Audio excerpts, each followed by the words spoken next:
And welcome everyone to the February 20th meeting of the Amherst Planning Board. The first item on our agenda tonight is to approve the minutes of January 30th. I assume everybody's had a chance to review those. Did anybody have any comments or changes? If not, could we have a motion to approve those minutes, please? I'll move to approve. Is there thank you, Mr. Carson. A second, Mr. Schreiber, thank you. Any further discussion? All right, all in favor? That's everybody. Thank you. All right. The next item is we have two public hearings coming up. The first one being the Main and Gray Street rezoning. In accordance with the provisions of sections 5 and 11 of Chapter 40A, these public hearings have been duly advertised and notice thereof has been posted and mailed to the Mass Department of Housing and Community Development, the Pioneer Valley Planning Commission, and to abutting towns. These hearings are being held for the purpose of providing an opportunity for interested citizens to be heard regarding the proposed amendments to the Amherst zoning bylaw / map. These amendments will be on the town meeting warrant for the annual town meeting. Item A-1113, Main and Gray Street rezoning. This is a request by the property owner to amend the official zoning map to change the zoning designation on assessor's parcels 14B-250 and 14B-251 from general residence, RG, to neighborhood business, BN. Is the property owner here to speak to this? Mr. Guidera, I'd like to come forward to the microphone, identify yourself and tell us what you're thinking here. Okay. Jerry Guidera, 38 Gray Street. I'm the petitioner. The idea behind this rezoning is really just to facilitate the development of these two lots, in particular for Amherst Media, the local public access television station. There's a pretty detailed explanation of what our objectives are in the letter that I wrote to the Select Board earlier this year, January 9th. The objective is to create a new headquarters for Amherst Media so that they can relocate there from their current location at College Street. Right now they have a sort of a lease arrangement with Wamiko, Northeast Utilities, and they are under some pressure to move out of that location, and so they hope to be able to build on these two lots.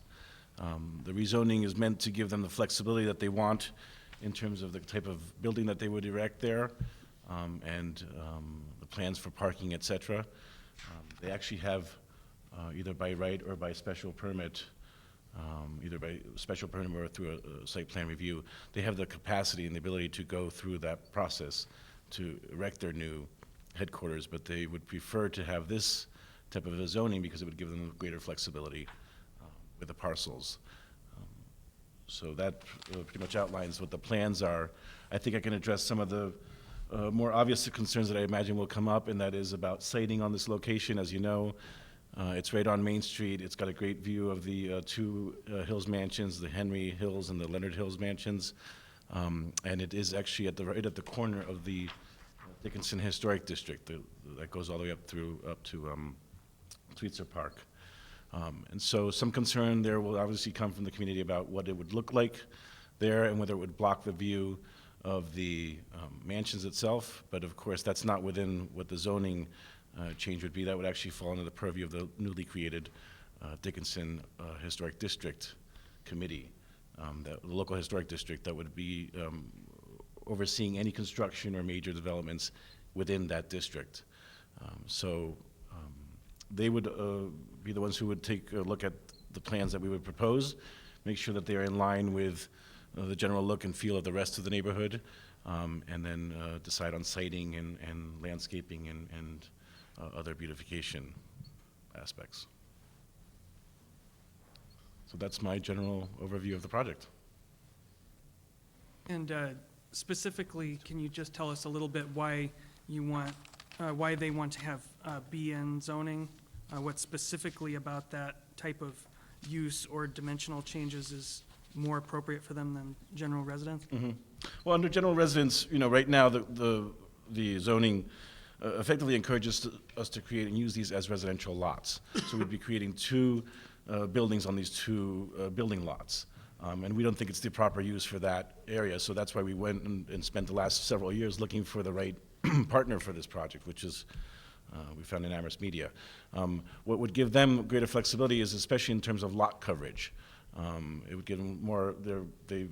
I think they anticipate significant needs, parking needs, and that would give them greater lot coverage. That's the real change. In terms of how it fits within the context of the rest of the neighborhood, if you'll recall, we rezoned this whole area. I think it was in '09, Mr. Tucker, and to redo some of the parcels along the railroad station all the way up to the pizza place and parts of Dickinson Street all the way down to College Street. That we had actually, at one point, I talked to Mr. Tucker in the planning department about including these two front lots and having them become zoning a business neighborhood rather than what they are right now, residential general. The two other building lots on the other side of Gray Street were rezoned to business neighborhood from residential general. We own one of them at 446 Main Street, and every time we had to get we were changing the use because we'd use the upstairs apartment sometimes as office space and sometimes as apartment space. We'd have to go through the zoning change to get a special permit change. And so under the new zoning for that particular parcel and Nancy Hamill's building next door, that wasn't required to go through the ZBA for those. So that's really the flexibility. It's mostly lot coverage. Thank you, Mr. Guerrero. Okay, questions from the planning board about this?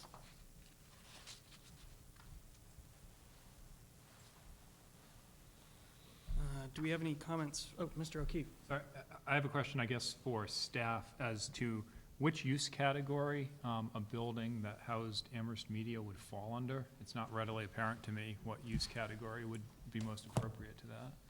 It could fall under one of two. It could either be a nonprofit educational use, which it qualifies as, or it could be a television studio, which it also qualifies as.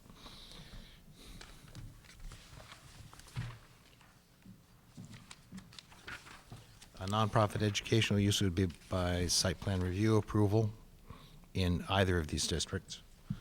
And a broadcasting facility, recording studio, et cetera, would be by special permit in the RG district and site plan review approval in the BN district. Thank you. If I may, the lot coverage, the comparative lot coverages in the RG district, it's 40%. That's both buildings and impervious surfaces. And in the BN district, it's 65%, with the ability under footnote A to be modified under a special permit. Just to clarify, Mr. Tucker, it looks like to me that the 3.340.1 telephone exchange, radio or TV station broadcasting facility requires a special permit in the BN zone, not a site plan review. You're correct. You're correct.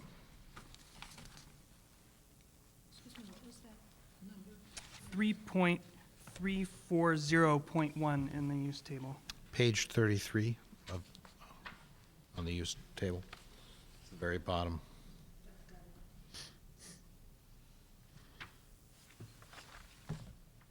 More questions about the use? I just have a question about the ownership of the land. Who owns these lots? They're currently owned by my mother. And so the proposal is you're proposing to change the zoning so that you can do, what, a land lease to Amherst Media? No, the idea is that they're going to buy the lots. I mean, we haven't reached an agreement yet, other than a handshake, but that's the objective. We've even gone over some plans of what it would look like. If they can't raise the funds to buy the lots outright, then we would do a land lease arrangement, perhaps with a purchase down the road like Mr. Roberts did with the Amherst Cinema. So they hope to own the land and the lots eventually or right away. Thank you. Mr. Crowner? Would you like a zoning subcommittee report? Sure. So No, sorry, I didn't know you had discussed this one in. we did, yeah, we did. And we are recommending this article. We recommended by 4-0 that you recommend this to town meeting. We encourage you to, first of all, we definitely support the project that is being proposed. We like that project. However, we encourage you to just consider the zoning change itself, because the project is not definite. Something else could happen there. And regardless of what project goes in, we like the idea of making those lots BN. It's a natural extension of the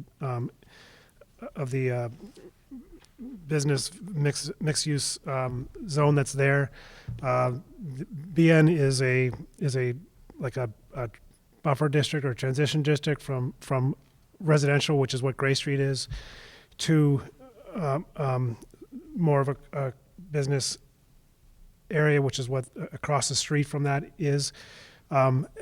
Extending the BN a little bit west of where it is now, it helps solidify or complete that zone. It's sort of open-ended now with you have BVC on one side, and it just sort of goes into a vacant lot on the other side. It completes the zone, I think. So, we like it, and we think it's a good idea for the town to have this be a neighborhood business zone, regardless of what the project is. Although we like the project as well. Thank you, Mr. Crowner. I'm inclined to agree with you. Any other comments or questions from the board? Do we have anyone from the public here that wants to comment or has questions about this 400 Main Street rezoning? If not, I would suggest that we close the public hearing. I so move. Second. Any further discussion? All in favor of closing the public hearing? Thank you, everyone. So our role in this is to either recommend that town meeting pass this article, to recommend that it not pass this article, or to recommend that it be referred back to the petitioner for changes. Those are typically the actions that the planning board would take in this case. In this case, I'm sensing sort of broad support for this. So unless there's further discussion, if someone has a motion prepared for this, this would be the time for it. I just have a question. Yes, Mr. Carson? Would this be presented by the planning board, or would this be presented by the petitioner at the town meeting? Mr. Tucker? It would initially be presented by the petitioner, and then all of the town boards and committees that want to make recommendations to town meeting, including the planning board, and probably initially the planning board would follow that presentation. Does that answer your question, Mr. Yes. Carson? Yes. Mr. Schreiber? I'll move that the planning board recommend this article to town meeting. Second. Any further discussion? All in favor? Thank you, Mr. Gadara. Great, Thank you. thanks.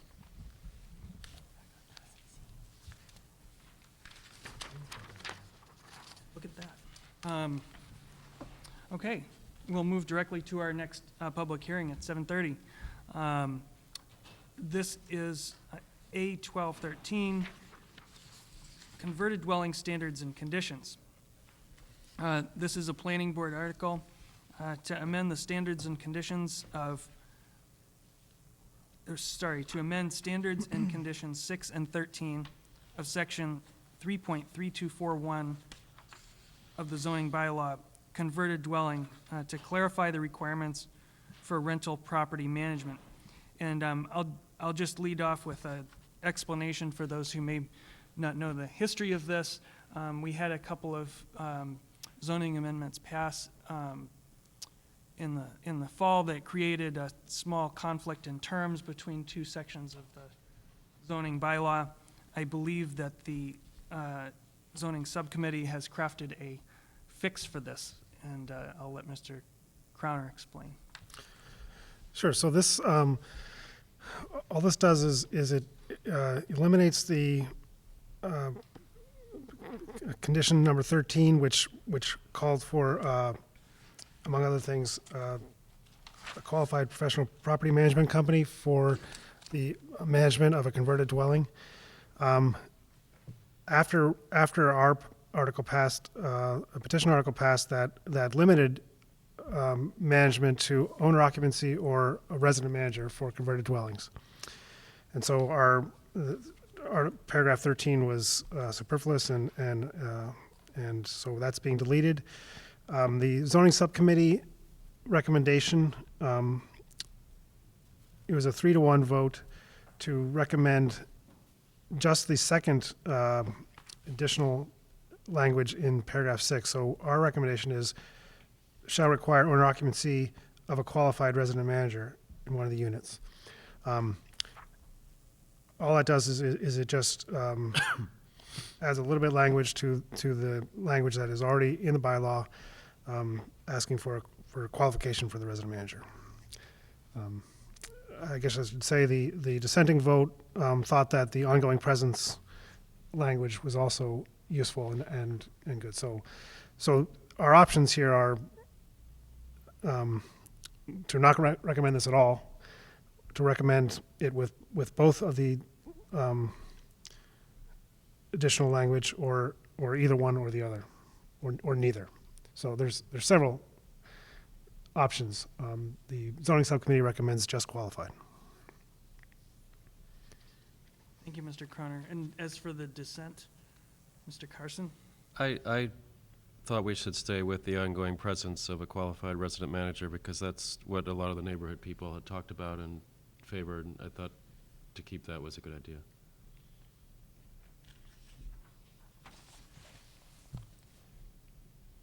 Thank you, Mr. Carson.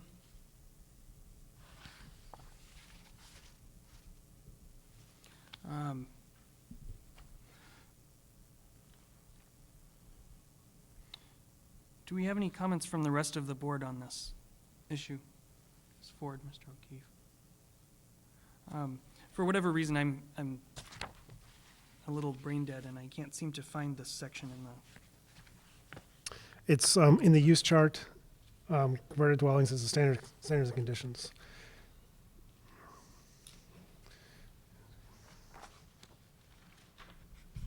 The bottom of page 29. 29? Oh, thank you. Yep.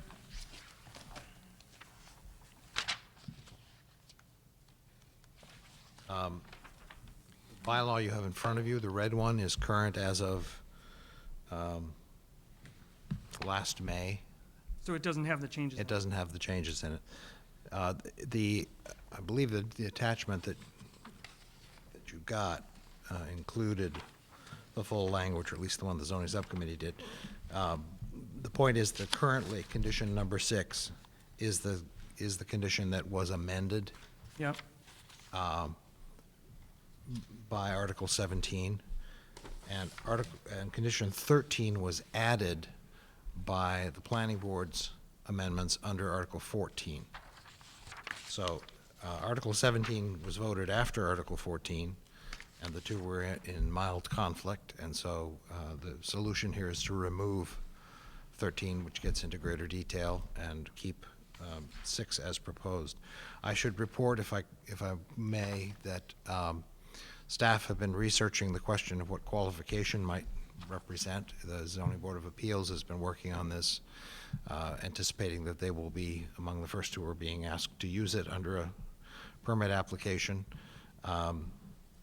And what we have found is that there is a wide range of qualification of formal kinds.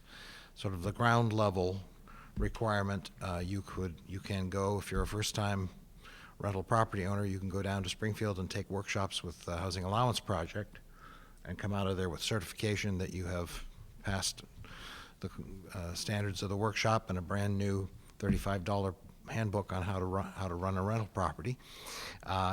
There are professional organizations which certify property managers. There are colleges which teach under their management schools the management of rental property, residential and other commercial rental properties, and they will offer both certification and varying levels of degrees in these kinds of management. And then there are the people who have been doing it for decades, whether they have ever received a certification or not.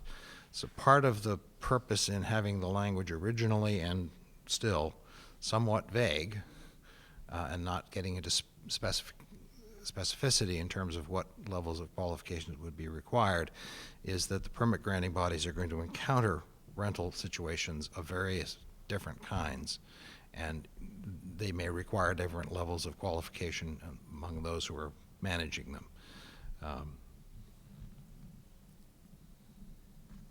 Yes, thanks, Mr. Tucker. Ms. Ford? So just to ask a question about that, Mr. Tucker, is there a minimum level of qualification that can be stated or is stated anywhere? I mean, I appreciate the word I heard through all of this is certified. Is there where is it going to be stated what that minimum qualification needs to be? There is no statement of that in the bylaw, again because we weren't sure where the bottom was on that. The boards, as they face permit applications for this, will decide that on a case-by-case basis. We are providing the ZBA now, and we'll be providing you with information on what the range is that's out there. Okay. And that's on the website. It's where does the public It's not on the have access to website that? yet, but we have that information, some of that in hand, and can give it to you in a semi-organized form. We would like to allow for the possibility, and partly why we don't have some stated level of certification, that people who have simply been doing it for a long time and are good at it, whether or not they have any certification whatsoever, would be appropriate if they're qualified. And that level of qualification would be up to the permit granting bodies to decide. And one last question. Is there any crossing over or cross-referencing with the Safe Neighborhoods Committee that's working on the whole rental registration program? Is there any place where these two things cross that would make any sense? The research is to be used by everybody. Right now, what the Safe and Healthy Neighborhoods Working Group is working on, and we can talk about this a bit later if you want, they're trying to develop the regulations, sort of the minimum stated regulations, and what the details of exercising and implementing those regulations are. They're not there yet. Okay. I guess what I'm asking is will those regulations include similar language of ongoing qualified resident? I mean, will they be trying to craft something similarly? I'm just... Right now, and I'm not sure whether this is the current draft that is on your desk or not, right now what they're looking at is requiring in the application for a rental registration or permit, they haven't decided that either, that the range of persons who are responsible for different aspects of a rental property are named and identified. And those include people who are living there, someone who is a resident who is in some way responsible for communication about that rental unit. Those include the people who are responsible for various aspects of the physical maintenance of the place. And the owner and or their local agent, the person who is sort of legally responsible for responding to short-term and long-term needs, is to be identified in the application forms. Where in there the managers sit, that it's the same circumstance with different kinds of rental properties, sizes, scales, and so forth. You may have very different arrangements about how it's managed. I guess I'm just asking, is in the Safe and Healthy, it is Safe and Healthy Neighborhoods Committee, are they going to be, with all those list of requirements and regulations, are they going to be asking for a resident manager in the same way that these bylaws is asking for it? All they're asking for right now, as an attempt to reflect what might occur, is that someone on the property be responsible for communication. Whether that's a person who is the resident manager of the property, whether that's a tenant who has the responsibility for, if something happens, communicating with the owner and others. Again, it Okay, depends on yeah. what the circumstances are. So they're not, neither in the zoning nor in the rental regulations are we seeking to specify a format for how rental properties should occur, because we can't. But instead what we're trying to do is create regulations that respond to what people would, that create sort of minimum standards for what people would propose for evaluating that and regulating that. Mr. O'Keefe? If this helps Ms. Ford at all, it might be worth pointing out that what we're talking about here, rentals under this article, apply just to converted dwellings. Dwellings, And yes. what the Safe and Healthy Neighborhoods Group is working on is a superset of that. It involves all rental properties in town, and so conditions that might be appropriate for converted dwellings, which are by definition multi-unit, or almost by definition multi-unit dwellings, might not be broadly applicable to all of what the Safe and Healthy Neighborhoods Working Group is working on, which goes all the way down to single-family units, where of course it wouldn't make sense to have A resident, right. on-site property manager. Yeah, I understand all that, and I guess I'm just looking for places where there's going to be redundancy and possibly two different qualifications kind of in conflict with each other, and I'm just sensing that there's a potential for that happening. That's why I'm asking these questions. So, but I thank you. I appreciate the clarification. And your point is well taken, Ms. Ford, and we certainly do want to encourage there not to be any conflicts. Having read this proposed change and having read the proposed rental regulations, I don't see this change conflicting with that. The term, when we're adding this language into condition 6, it says the ongoing presence of a qualified resident manager. None of those words are capitalized, which means they're not defined anywhere, which means they're discretionary in terms of the board looking at them. And before any, it seems to me when you're applying for a special permit or site plan review to convert a dwelling, actually they're all special permit now, right? That's going to be examined, and in fact that is happening in a particular ZBA application right now. They're interpreting the meaning of qualified. We did it recently in a site plan review for a duplex. And we decided that the folks, although they didn't have any special certifications, had been doing a good job managing rental properties, and that we were satisfied they were qualified within the scope of the bylaw. I also like the elimination of number 13 to make things consistent across the zoning districts. Mr. Schreiber? Yeah, it's not central to this discussion, but it has come up. But I don't think we should mix up certified and qualified, because I actually think they're quite different. So one can be certified and not qualified. Absolutely. Well, see, now that's opening up the can of worms again. But There it see, is. so which is one of the problems that I have with adding a bunch of adjectives, is because it actually takes away from the main event, which is to find Right. the right person. So the more that we try to predefine what a qualified property manager is, the less likely we are to get what we want. And I would, if you haven't read this book yet called How We Decide, I'd highly recommend it, especially the section on jams, which actually goes right to this subject on how people decide what a good jam is. So the more information they have, the less likely they are to make a good decision. Thank you, Mr. Schreiber. This, which in a way is, I shouldn't say this, but in a way is a definition of Amherst, but never mind.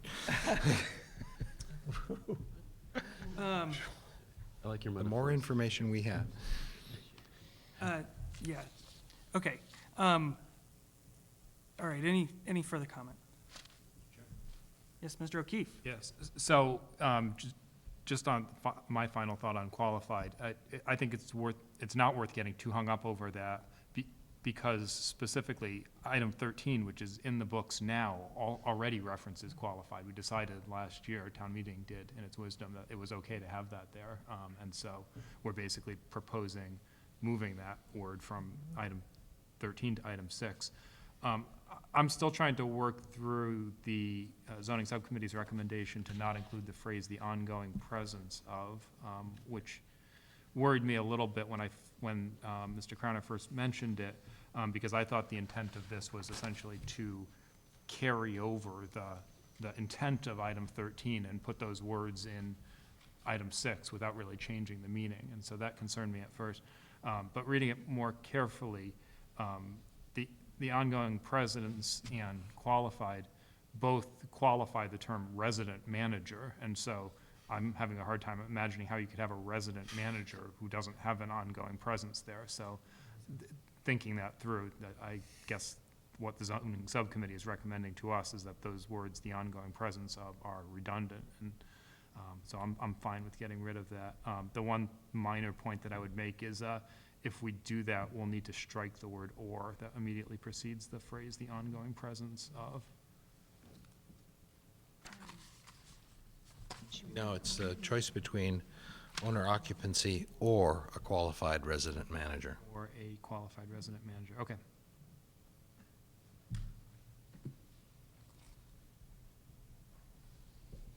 Right, so the "or" stays in, yeah.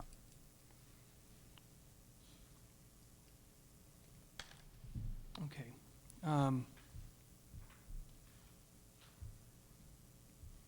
Anything else? Did we, yes, Ms. Ford? Well, I'm just going to say, yes, there is an inherent redundancy, but God, there's so much heat around this, and a resident manager could go away for 3 months, and is it's still technically, it might be a useful redundancy. I think that's my opinion. Yes. Respond, because I was the one who suggested we take out the potential redundancy, and it wasn't just about redundancy.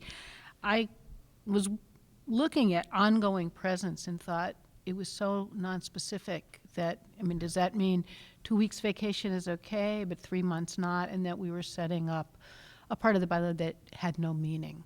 So it may be politically useful because it was a phrase, but I don't think it adds anything beyond what qualified resident manager says, and I do believe it will be further defined what we mean by qualified resident manager, these other bys. So I don't think it's a big deal to leave it in. I just don't think it's good zoning. It does say resident, so, I share your concern about not taking the teeth out of it, but I don't think this does. I actually commend the subcommittee on eliminating redundancy. So, and just deciding to strike item 13 in its entirety is just a great solution. Yeah. All right. Was there any comment from the public on this one? Ms. Adams?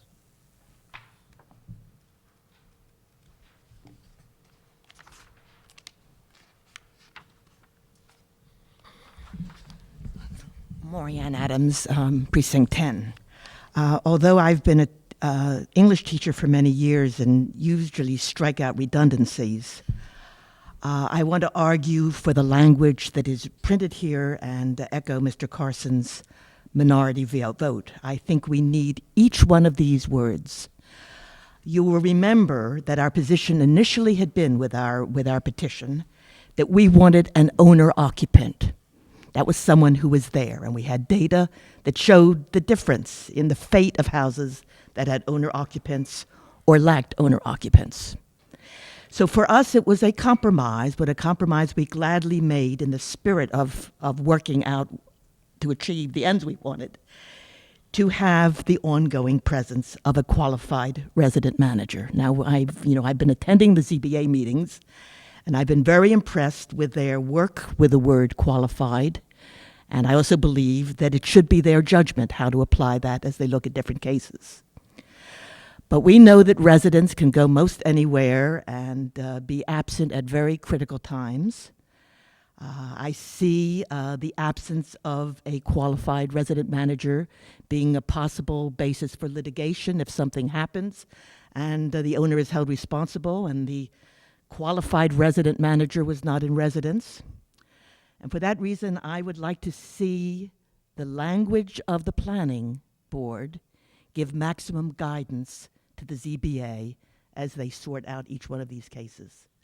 And so I would urge in this case for the potential of redundancy. I don't think it's redundant because each of the words has a specific meaning that conveys the intentions of the petitioners.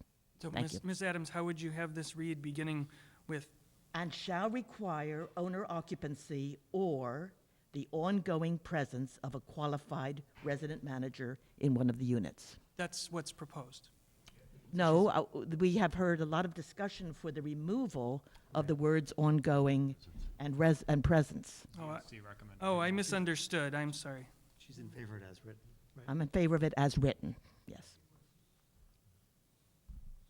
If I may. Thank you, Ms. Adams. Yes, Mr. Tucker. The definition of resident manager adopted by the fall town meeting, a live-in resident of a rental residential use qualified and responsible for implementation of the property management plan and for managing and coordinating the maintenance, housekeeping, and administrative duties for the rental units under their charge. A live-in resident. I think if a resident manager took a 3-month vacation, they would be violating the intent of the bylaw. So they would need to have someone who took their stead. This isn't the European Union after all. No, this is not. That's right. So I'm so sorry. I misunderstood what the zoning subcommittee was recommending. I'm looking at the language that it was in our handout, and I didn't understand you were proposing to, I thought you were eliminating the different language from the item you were striking out. So just to clarify, the 3-to-1, the zoning subcommittee recommended that it read, or a qualified resident manager in one of the units? Correct.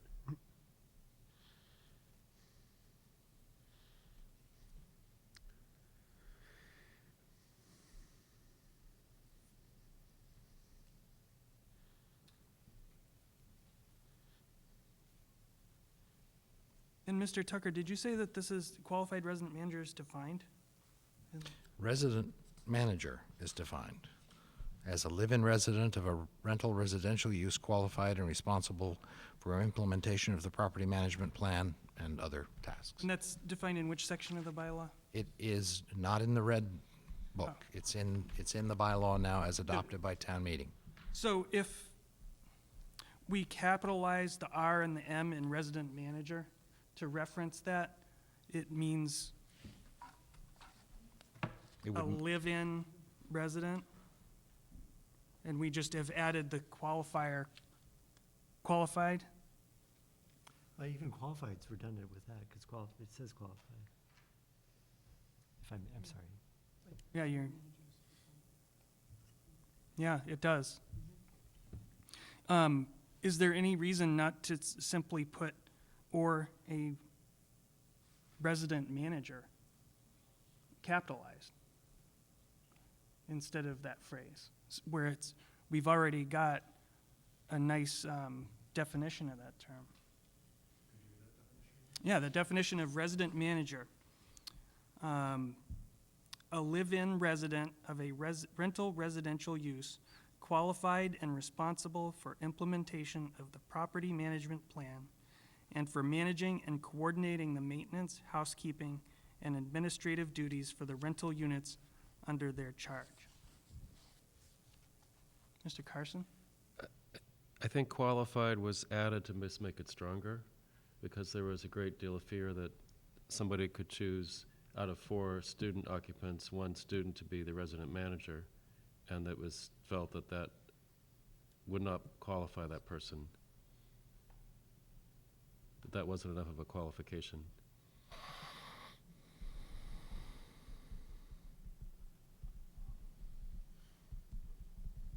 Yes. Help us sort this out. Joan Burgess, Mount Pleasant Street. I think one of the points we were trying to get across in the amendment at town meeting is the resident part of it.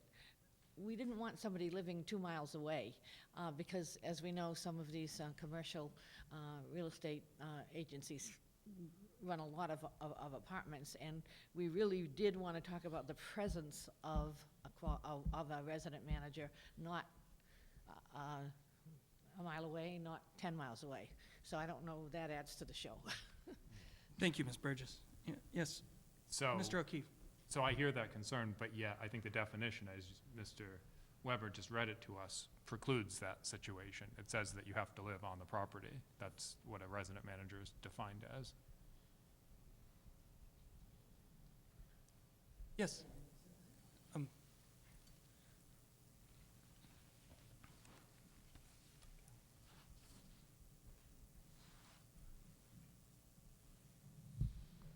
Janet Keller, Precinct 1.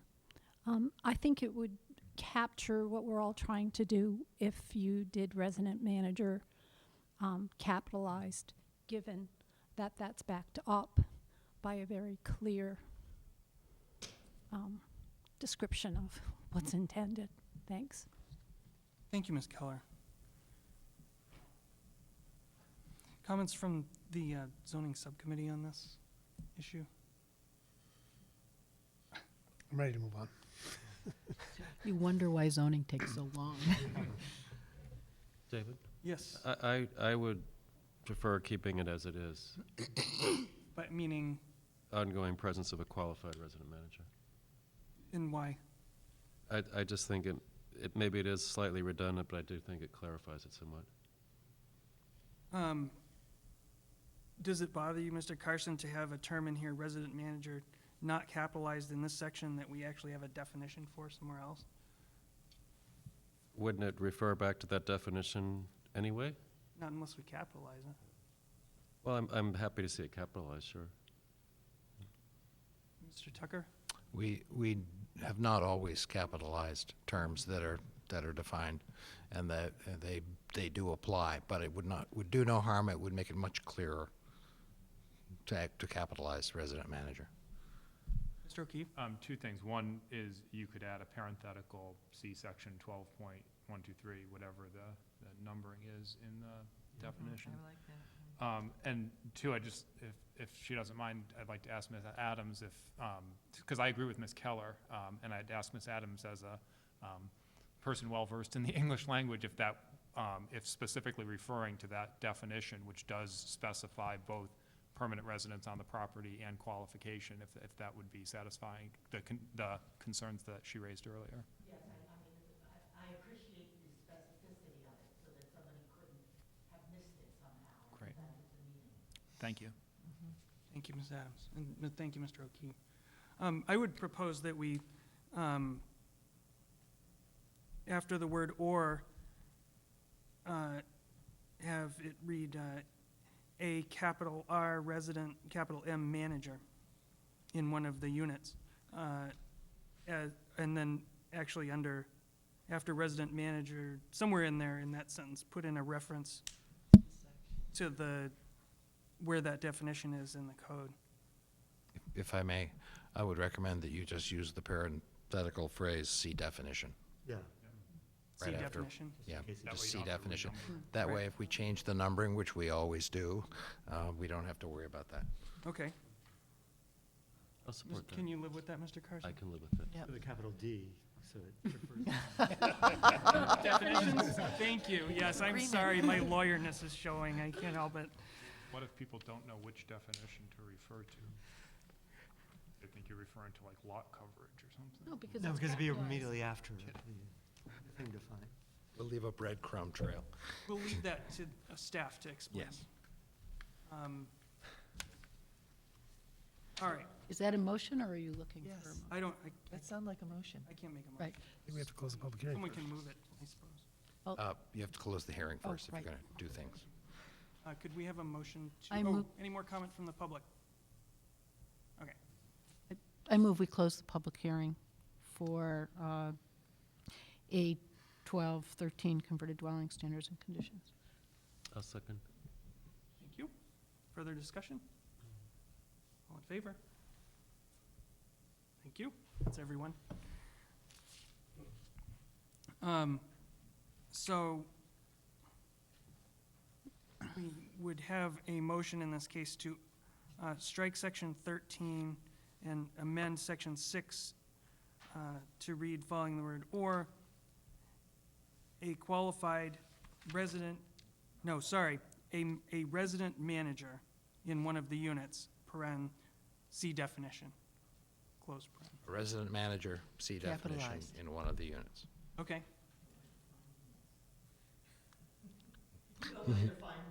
No.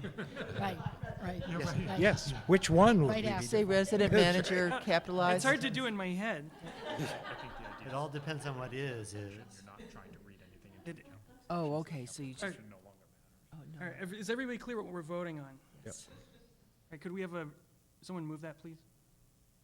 I'll move that we make the changes of striking section 13 and the wording as shown in 6 to be changed to or a resident, capital R, manager, capital M, paren, see definitions, close parens, in one of the units. Do we have a second? Thank you, Mr. Carson. Any further discussion? All in favor? Any opposed or abstaining? That's everyone. Thank you, everyone, for your help with that. So do we have to move to recommend it? I think we did. Oh, yes. Mr. O'Keefe, I move that the planning board recommend town meeting adopt the article as amended. Second. any further discussion? All in favor? That's everyone. Thank you, everyone. Excuse me, Who who seconded? seconded? I did. Ms. Ford did. All right. And many thanks to the members of the public for your help with this as well. Moving right along to the zoning subcommittee report. Mr. Croner. Okay, so first let me just say we have approximately 4 more articles to go. One is the non-conforming structures that staff has requested. There's one called mixed-use center district dimensions that would change change some of the numbers in the dimensional table for a couple of the zones. There's one called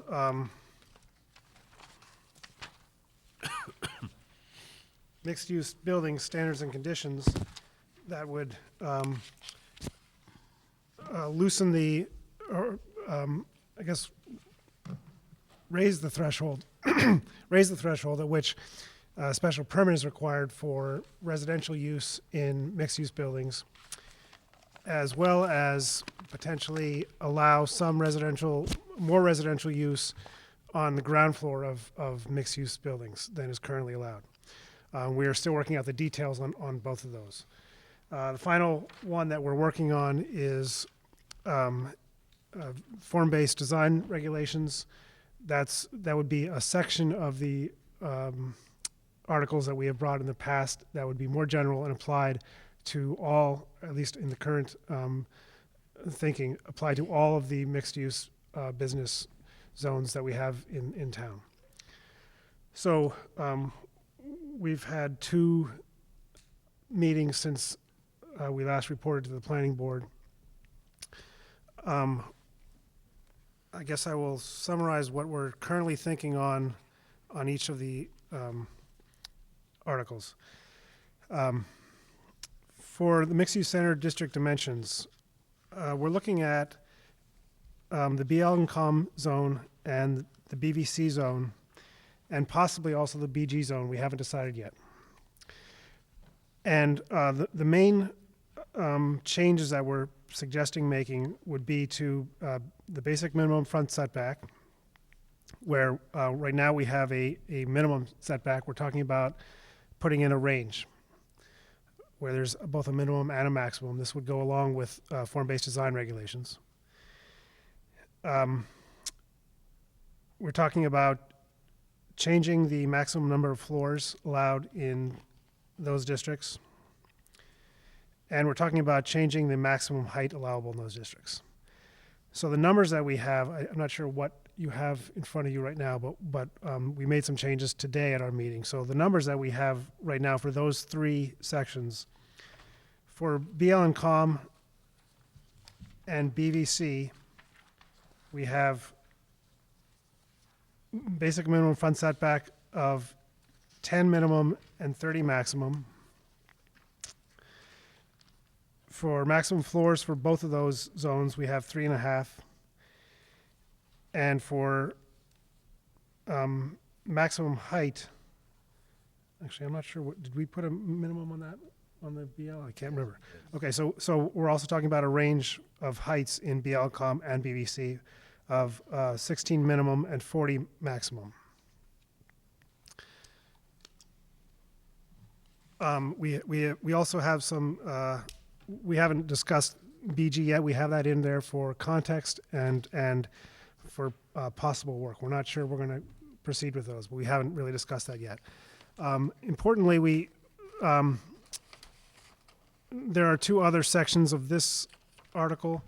One would extend the footnote B to the BL and COM districts, which it currently does not. Footnote B is basically applied to lot area as regards to residential use. It just means that in that district, BL and COM, the basic minimum lot area applies only to subdividable and converted dwellings.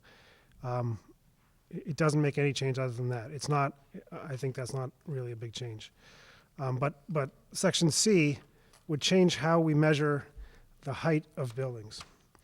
Right now, height is measured as the highest point on the roof.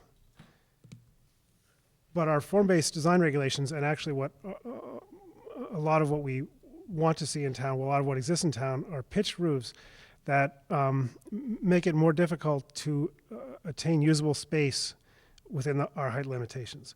So we're proposing that a roof be measured, a pitched roof be measured as the average height of that roof, basically the midpoint. So what that would mean is the roof might extend higher than the maximum height as currently written, but the usable space is basically what we're talking about, is the height.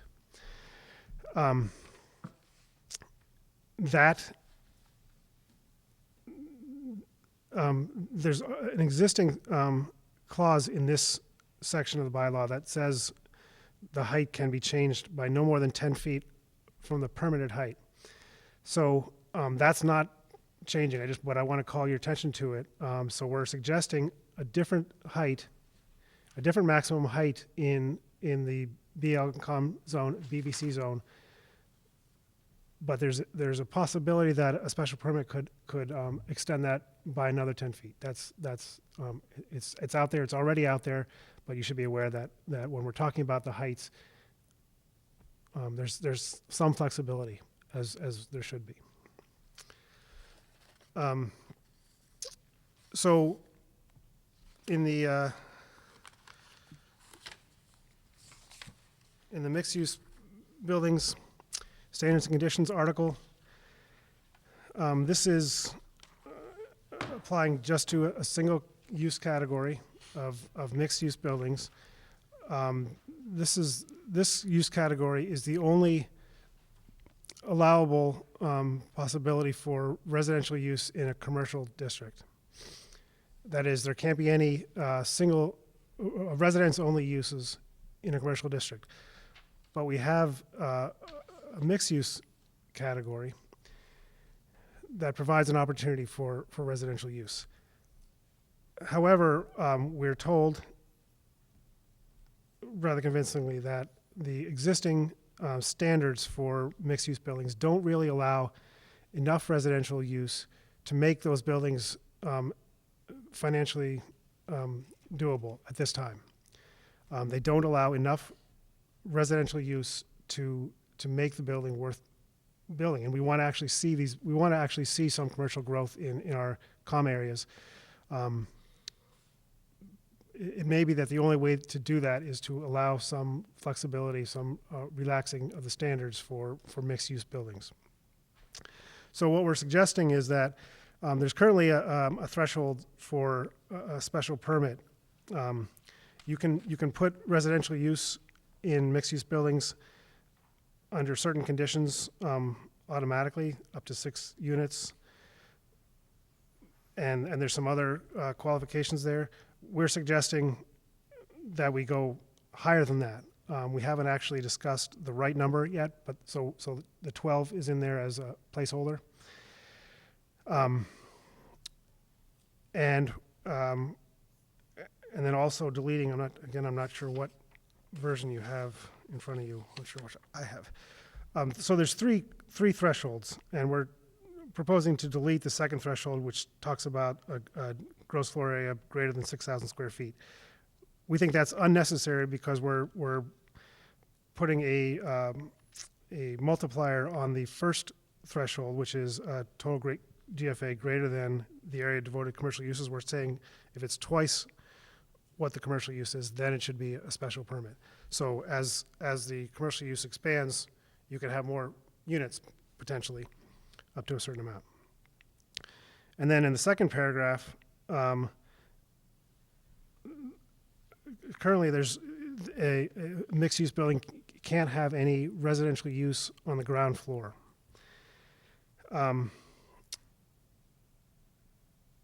Again, that may be too restrictive at this time for our commercial zones. We may need to allow some residential use, and we're suggesting that if there is residential use on the ground floor of a commercial building, it should be in the back of the building. We should reserve the front of the building, the street side of the building, for commercial use. But again, we haven't worked out the language exactly, but this is the direction that we're moving. Somehow we're going to figure out how to express where we want and how much residential use we want, if any, on the ground floor. And finally, there's already a exemption of 10% of the gross floor area of a ground floor mixed-use building that can be used for associated residential uses, for upper floor residential uses. So stairways, entryways, storage areas. We're just proposing to loosen that a little bit to 15%. We've heard testimony from architects that 10% is a little limiting, particularly on a smaller building. So 15%. Now, and then tonight we started talking about the form-based design regulations. Again, we're proposing to apply form-based design regulations to all of our mixed-use zones. We want commercial activity in town, but we want it to take a certain form. And so, and that is true regardless of in town where it is. It doesn't matter if it's in a particular village center or wherever. We actually want that to be the case wherever there's that kind of activity. So that's why we're proposing that. But the form that we're proposing is going to be a lot more general than what we proposed before for a particular village centers in the past. Since this is going to apply across town and across zones, we're talking about general guidelines. And it'll be about where the parking should be, about how the building should address the street, how much of the building should be at the setback and how much can be behind, what the roof line can look like, entryways, pathways to the back, things like that. So it'll be again, not specific to any particular district. It'll apply everywhere if we go through with this. We've discussed the tables and diagrams and pictures that are in the current version of form-based design regulations. We're talking about possibly pulling those out and putting those in a separate document that would be referred to in the zoning bylaw. In other words, we're talking about a building type, and this is where you can find the building type, rather than having it in the bylaw. There's disagreement right now about whether we should do that or not, but we're talking about it. I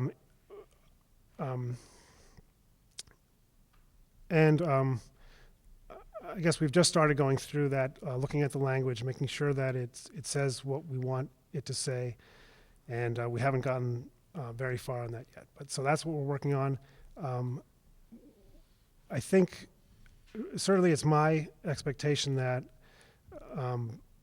both of these sets of amendments, both the form-based amendments and the loosening of the dimensions and use and standards in commercial and mixed use for commercial zones and mixed use buildings would come forward together because they're sort of two halves of the coin. So that's where we are. Some of you came in on the end of the zoning subcommittee meeting, and you know that there is concern about this, concerning about whether it's rezoning or whether it's tinkering or what it is. The zoning subcommittee, I think, is respectful of the concerns, but we think that these are important enough that we need to work on them conscientiously and consistently so that we arrive at a place at some point. We're hopeful that we'll arrive at that point before this Springtown meeting, but we need to arrive at that point at some time. And so that's why we're working on them now. Okay, I guess the last thing I should say is that at our last zoning subcommittee meeting, not tonight, but the previous one, we authorized or we asked the planning department to schedule public hearings for next time around, 2 weeks from tonight, for the mixed use and commercial articles and the non-conforming structures. So 3 public hearings, knowing that we're not going to be able to do all of them. We wanted to give ourselves the opportunity to do at least 2 of them. And the idea is that we would, if we did change the dimensional table, we would also want to do the standards and conditions for mixed-use buildings at the same time because they're related. So either do those 2 or do non-conforming structures next time, and then continue the other ones if we're not done with them. At this point, I'm not sure that we're going to be done with the commercial ones, but maybe we will be. So those are scheduled for next time, but I don't expect that we'll actually do all 3 of them next time. Thank you very much, Mr. Croner, and thanks to all the members on the zoning subcommittee for the hard work on this. I know it's difficult. So the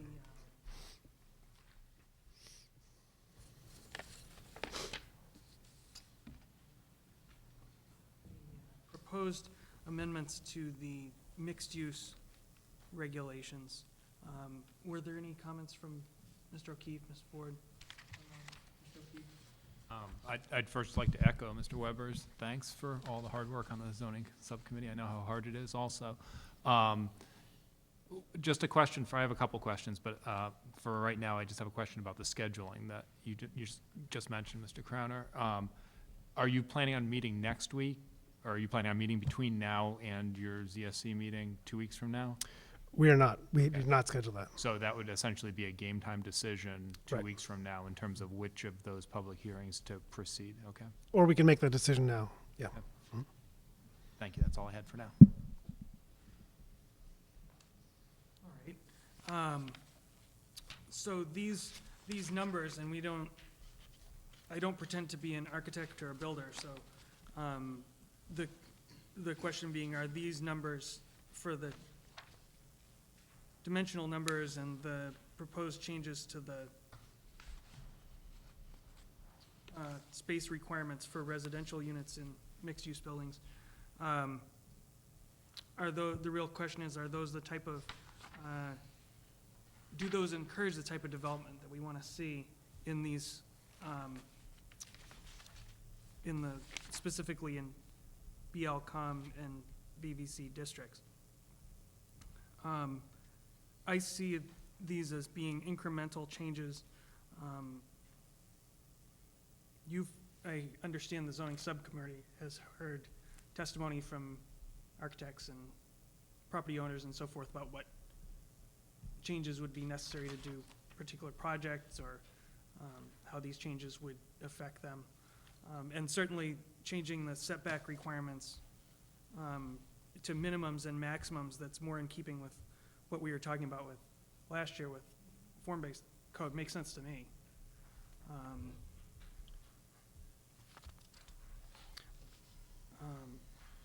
And I'm generally in support of these, without knowing more, and also knowing that I'm not going to be here next week to vote on them if you do bring them up.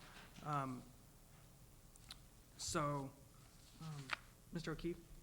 I did have a comment or a question on that, too. One of the items that you mentioned, Mr. Crowner, that particularly appeals to me, I think you mentioned the idea of essentially setting a minimum height requirement in BL and COM, or a range for the maximum of, I think you said 16 to 40. And I think that's terrific, and we've talked about that in one form or another over the years. My question or comment is on how that's accomplished, because what's in the dimensional regulations is a maximum height. So setting the maximum height to a range of heights isn't quite the same as setting a minimum height. And I wonder if that would, if we were to just put 16 to 40 in the maximum cell in that table, if that would really have the intent that we want it to, which is essentially to have that 16 be a minimum. I think that's the intent anyway. Yeah. I see. I agree with you, Mr. O'Keefe. Striking the word maximum and just calling it height would perhaps resolve. Well, I'm not sure. if I may, Yes, Mr. Tucker. there are a number of ways to accomplish that technically. That's really how do you use the crowbar to make it fit? You can change the title on the table. You can have it be just height and then have the referenced footnote there, which is N, include instruction that this, where only one number is used, it refers to the maximum height. I mean, there's just a number of ways to do that. It's a puzzle solution. It's not an impediment. I'm satisfied with that. I'm just bringing it up as something to think about. Appreciate that. Yes, Ms. Kruger. One thing I wanted to add from our discussion earlier at the zoning subcommittee meeting, and it's kind of a formatting thing, but I think it's important. We talked about just changing the layout of this, so Part A would be BL-COM, Part B would be BVC, and Part C, if we do decide to go ahead with that, would be Part C. So if somebody did want to divide this motion, it would be structured in a way that would make it easy to do that. So if one of these sets of changes seemed to be moving forward, but another zoning district set was getting bogged down for any number of reasons, it could be kind of extricated from the package later without kind of sinking one of the other parts. So I just wanted to, and we haven't seen it laid out that way, but we had talked about, in deciding to keep all 3 zoning districts, there's really actually 4 zoning districts here, if we could set it up so that we could have a discussion about each one somewhat separately, but then some visual that showed them all across as well in the report. So I wanted to point that out, and this is really off the top of my head. We didn't talk about this earlier, but after we had public comment, at the end of our meeting, I'm thinking these are somewhat significant changes, or could be, we may see it as tweaking, but given that we're not looking comprehensively at the village centers in the way that we were, but we are potentially impacting growth and development in those areas, I'm thinking maybe we should postpone the two that go together to the following evening for public hearings and do the, was it the non-conforming use next time? Because I'd like to see us really kind of get the word out, both to residents and maybe to some of the development community. Hey, we're doing some significant changing. This isn't a sneaking it through last minute. We want your comments. We want everyone to really know this is the kind of thing that could change what places look like in the next 5 to 10 years. We're doing that intentionally. We think it's a good thing, but no surprises here. Let's maybe get some coverage in the paper or something that lets people know this is happening. Thank you, Ms. Kruger. Did you have nothing? Yes, Mr. Crowner. So another factor in this is that, I guess, and this is what we're looking to you for some perspective, is we want to propose something that's going to pass. There might be an ideal, but the ideal might not be able to pass. So we want to be able to propose something that is passable. So that's why we need different perspectives. And it seems to me, based on what I heard at the tail end of the meeting, that if it's being proposed to do these in conjunction with the form-based design regulations, that the form-based design regulations are really not ready yet. They're more or less Well, yes. so we've already gone through this twice already. So it's just a matter of tweaking them so that they're general. So they're not. It's not that we're starting from scratch. We've just started to review them. Is the point that we're at? Not that we don't think we're going to be ready. Just that we've just started that.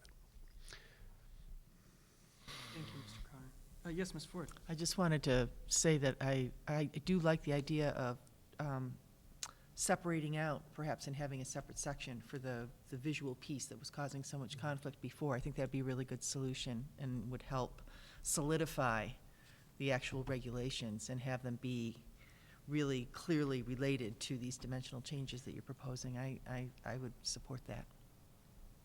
Yeah. Thank you, Ms. Ford. Mr. O'Keefe? I'd like to support Ms. Kruger's ideas about the scheduling of this. I understand the practicalities that lead us to need to plan this stuff out a long time in advance with the notification requirements, and that is sort of inevitable then that we ended up with 3 next week. But if you guys on the zoning subcommittee are relatively sure that we're not going to be, if you're relatively sure now that we're not going to be or might not be in a position 2 weeks from now to have a meaningful conversation about the 2 mixed-use ones, I think it's a great idea for us to make a decision now that we will open those public hearings and just postpone them until 2 weeks after that date, so that people know. I mean, it's important that people have some expectation about what's going to happen, so that they don't have to show up for one date or both dates, really, to deal with an issue that's important to them. So if we make that decision now, then that will make people's lives easier that are concerned with this. Ms. Ford? So they definitely are all going on the warrant. Is that correct? The mixed-use buildings. So if we postpone this, I guess I'm wondering about this March 11th list of warrant articles due. What does that mean?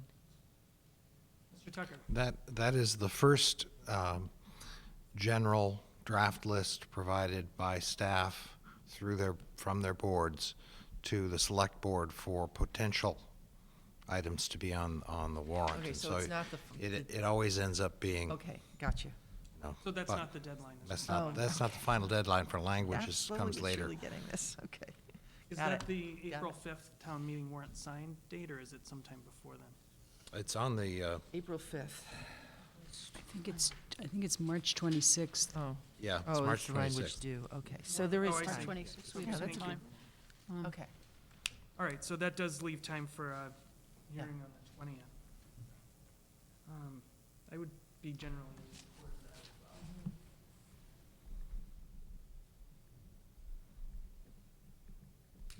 well. Okay, let's talk about the, well, you know what,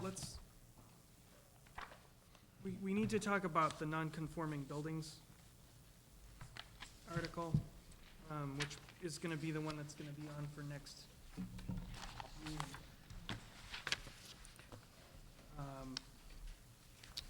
Do we have specifics about that? Maybe I've misplaced it.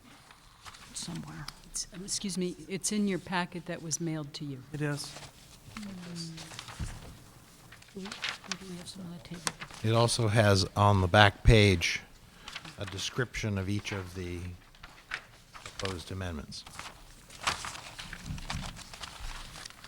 All right, yeah, I must have misplaced it. Oh, thank you, Ms. Kruger.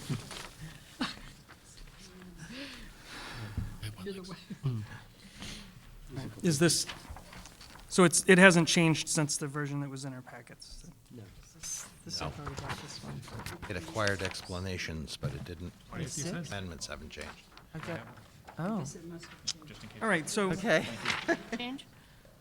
there is a February 20th. No, I Not the have February 212. I'll take a new one, thank you. You said explanation. All right, so we have this, there are good explanations of what these amendments to section 9.2 would do, that are on the back page. Perhaps Mr. Tucker would like to speak to the, Most of my speaking would be reading you the explanations. There are 4 separate amendments. Each one of them does different but related things. In general, what we're trying to do is clarify things where things are confusing now and there's a problem with interpretation. There's an insufficient guidance. As in the first case, 9.20, we're defining something that is not previously defined and has made it difficult for us to figure things out. The current language says the building shall not be structurally altered, enlarged, and so forth, and nobody has really known what structurally altered meant, whether that meant only inside or meant outside or both. And what the amendment does is say basically a structural alteration is a change to the exterior of a building or other structure, and then it talks about what kind of an exterior change. So that clarifies that piece. 9.200 and its 3 subsections were created several years ago, and some of you may remember this, some may not. In residential districts, we had an interpretation from a prior town council that said any building, a residential building that was dimensionally non-conforming, it was too close to the side lot, it was on a lot that was too small, whatever the case, that made the use non-conforming. And in order to make an alteration to anything on those buildings, you had to go get a special permit from the Zoning Board of Appeals. And in many cases, the changes involved were very small and slight and had nothing to do with what was making the building non-conforming. So we created this section long ago and far away that was adopted by town meeting. What it did was give the building commissioner permission to, on their own recognizance as the zoning enforcement officer, permit a number of changes under certain circumstances where all of the ones we could tease out that essentially said nothing is changing to the non-conforming nature of this property. What's being proposed isn't going to do anything, so the building commissioner can authorize this. We have a circumstance that has evolved over probably generations, but the decades anyway, whereby we have had that kind of very close and strict attention to what happened to non-conforming buildings in residential neighborhoods, in part because neighbors were paying close attention to what was happening around them. But all of our centers, our mixed-use centers, which had been built long before anybody ever heard of a zoning bylaw, almost all of the buildings are grossly non-conforming in one way or another to the standards, in terms of the standards we create for new buildings. And it was the practice of building commissioners for years and years, decades, to simply ignore the nonconformity, the dimensional nonconformity, and only pull it in if something was being made much worse or very obvious. So we had these two entirely different tracks of interpretation, and if we had been caught out by somebody who wanted to sue about that, we would have been in trouble. So what we're seeking to do under 9.200 is extend that same kind of permission to the building commissioner to allow changes to buildings in mixed-use centers in those zoning districts where they follow the same three sets of changes that indicate that nothing is changing to what's non-conforming about the building. That's the very generalized description for that second change. On a 9.201 is a new section, and this would allow new uses and expansions of existing uses to occur in dimensionally, this is where you're talking about uses, and dimensionally non-conforming buildings under their normally required permit, whatever the permit was for the use, but would relieve them of the need to have an additional special permit in either case, whether it was a site plan review or a special permit, to address the non-conforming. Again, if there's no change that's occurring, that's doing anything to the non-conformity. So we're sort of filling in the cracks here. Every place we have a circumstance where non-conformity is creating a problem, we're trying to address it. And finally, this is probably in some ways the simplest but maybe the biggest change. For decades, and as stated in state law, the special permit granting authority can allow an existing non-conforming use to change to a different non-conforming use, so long as it is not substantially different in character or it has substantially more detrimental to the neighborhood. What we're doing is changing that from solely the province of the Zoning Board of Appeals to saying that whoever the permit granting body is who's addressing the use permit. Again, this is a thing we've done for decades. Wherever one person is issuing the permit for the principal use, and there's a special permit requirement tacked on, in this case, for a nonconformity, we try to have the same board issue the special permit, and that's what we're doing in this case. But what that's doing is taking that, in some instances, out of the province of the ZBA, which has previously been the exclusive province of, and saying that if it's a planning board permit for the use, then the planning board issues this special permit for this, dealing with this change in a nonconforming use. I can cite you a very long list of circumstances that the planning board has proposed changes that have this effect to make it be one board that's issuing all the permits over a period of about 15 years. But that is the principal purpose of this. It is, however, a substantial change from past practice. Thank you, Mr. Tucker. So if anyone has any, the reason why I wanted to bring this up is because we are having a public comment period. I wanted to make sure that everything that's coming up is going to be on there. So was there anything else from anyone on the board or staff before I open it up for public comment? Mr. O'Keefe? Just a quick comment. In 9.200, going back to our earlier discussion about removing extraneous, duplicative, redundant language, I would suggest striking the words residential or non-residential as a modifier to building, because the purpose of saying residential or non-residential essentially includes all buildings, at least as I read it. True enough. How about ongoing residential? Qualified, right? Qualified. Building with a capital B. Apart from that minor change, I think Been all here of too this is long. a good idea, and I support it, so that's all. All right, I have a brief comment too, which is just to take a look at that. You've crafted this definition of structural alteration I wonder if there isn't someplace else in here that could be used to replace some of your language. And I don't know, but I do see the word structural change twice, once in 92000 and 9201. I don't know if that's what's intended, but I would just ask that you take a look at it and see if that definition fits.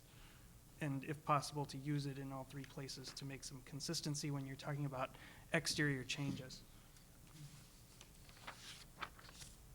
I'm sorry, where's structural the second time? The second one's, well, it's mentioned in 9.200, line Yeah. 4, structural change, and then in 9.201, line 3, structural change. If I may, all of that is within the section defined by 9.20. So putting it in the first paragraph covers all the rest of those references. All right, but you're saying structural alteration, not structural change, so. Okay, so it's That's what structural I'm talking alteration about. or change. I think they were saying one or the other. Use Yeah. the word alteration Like, or are you use the talking- word change. I think it's confusing to define structural alteration and then use the word structural change twice. We should replace change with alteration in the other locations. That's, you could do that. I don't know if that's the right way to do it. Given a choice, he's going to pick the longer word. Altercation, that's where, structural altercation. Yeah. And could you eliminate all the passive voice in the entire? And the whole bylaw? We don't have a button for that. which I wish we did. Okay, thank you. Let's open it up for public comment. Anyone?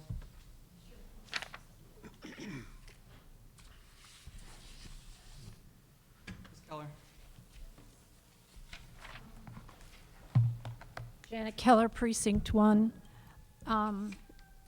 I would like to, we're seeing this for the first time, so could someone provide us with an examples of what you're talking about? What's a currently not dimensionally non-conforming building where we might want to switch over from having a public body to the more less visible regulation? This is nothing to do with the people involved. I think Rob Moore is fabulous. That's not the issue. The issue is a more public process versus a less private process, and what would it apply to? Could someone shed some light on that for me? Mr. Tucker? Specifically, I think you're referring to 9.200, the I am. I wasn't. addition, yeah. Specifically, though, that is intended to expand an existing provision that applies in residential areas to largely to residential structures, to our mixed-use centers, where we have almost all of the buildings are non-conforming, and even very small changes to those. And the reason you've never seen them, we're not in fact going from a public process to an administrative process. The administrative interpretation by the zoning enforcement officer, the building commissioner, has been to ignore those nonconformities in the past.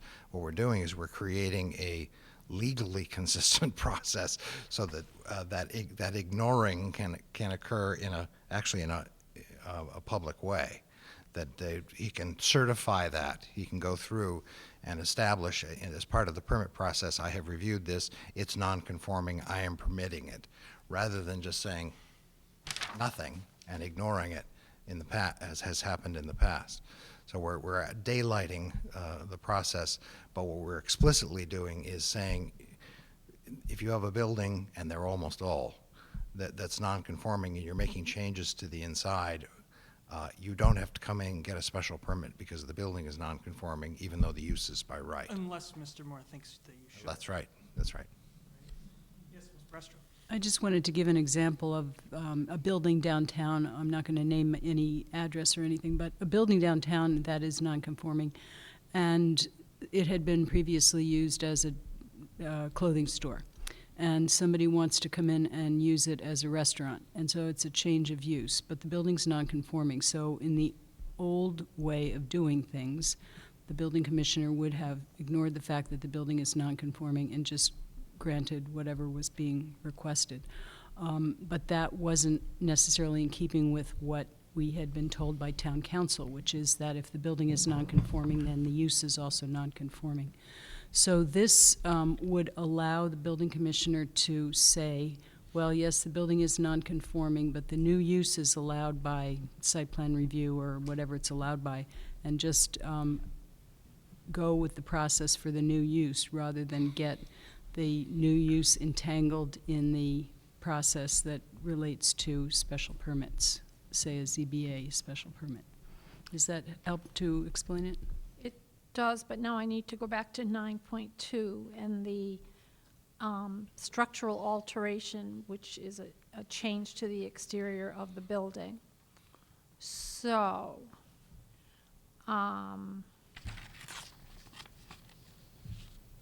I can see where I might, in that example that you gave, where, and I hear what Mr. Tucker said, so I'm trying to incorporate all these things. I can see where in the case where if we're going from the dress shop to the restaurant, and the restaurant happens to, I don't know, say want to put a, depending on whether I like it or not, a neon sign with palm trees and the monkey going, you know, I might want to weigh in on that, you know? If I may.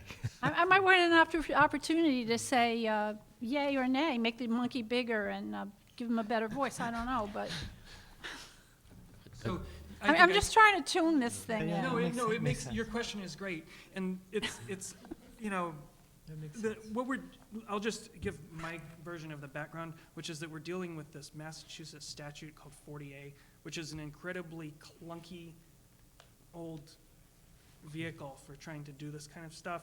And Yep. all of our zoning stuff around special permits and site plan review is contorted to try and fit within the confines of this extremely badly written statute. Gotcha, okay. So, you have special permits that apply to uses and to structures, right? And so you can have a non-conforming structure where the use, the only thing that in Ms. Brestrop's example, that's changing is the use, all right? So if the new use, if the restaurant requires a special permit, they have to come in and get a special permit. If the clothing store is changing to another clothing store and the clothing store does not require a special permit, they don't have to come and get a special permit, right? Because the But they use do isn't now, changing. theoretically. But they Well- theoretically, now, right now, what happens, But About but lateral it slips between the cracks. right, now, in this example, though, say this building now doesn't, say it doesn't have sufficient setback. It has a 10-foot setback where there's 20-foot setback. If they want to change from a clothing store to the restaurant, they not only have to get the special permit to change the use, but they also have to re-special permit based on the nonconformity of the building and allow that use even where there's only a 10-foot setback, right? If I may, part of the principle here is if what we're trying to avoid is requiring a special permit where nothing is happening to what's non-conforming. The whole point of the exercise should be that if you have a non-conforming building, you're not supposed to make it worse. And in this case, we're talking about dimensional nonconformity. You talk about it's too close, it's too big, it's whatever it is. If you're going to do anything, you're trying to make it more conforming. But if all you're doing is changing the contents and it doesn't have any effect and is not otherwise covered by special permits required for a use that might have special impacts, requiring a special permit for the whole business just because you're changing, just because the building is non-conforming and nothing else is changing doesn't make sense, and this is an attempt to address that. Let me speak briefly to the 9.20, the structural alteration.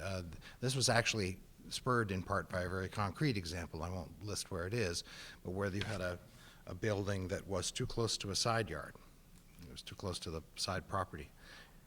Nobody was proposing any changes that had anything to do with the exterior of the building that was what was creating the nonconformity.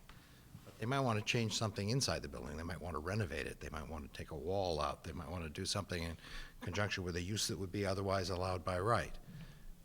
Without saying what that structural change is, that it's only the outside and it's only if it moves, the presumption would have to be, well, it's a non-conforming building because of the setback. You're making a structural change. You're moving a wall inside, so you have to get a special permit, even though it's got nothing to do with what's non-conforming. Again, the purpose is to avoid requiring extraneous permits for changes that are not changes.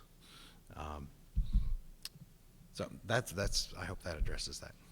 And I think that that has a, I mean, just looking at the public policy side of it, I think that this type of a change that's proposed here actually encourages the preservation of existing buildings to some extent, because when you insist that people go and get a special permit to where there's a non-conforming building, you know, it really raises the possibility whether it's better to cure the non-conformity. And what that curing that non-conformity can mean in the case of a historic building can mean moving that setback back to 20 feet so that you can do what you want to do without having to get a special permit. And that means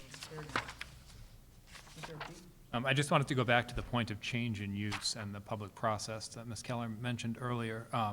And it's worth noting that in the business districts, almost all, I think maybe all, business-related uses, in fact, require either a special permit or a site plan review. There's no place that I'm aware of where it just says yes, that you can do it without a site plan review or a special permit.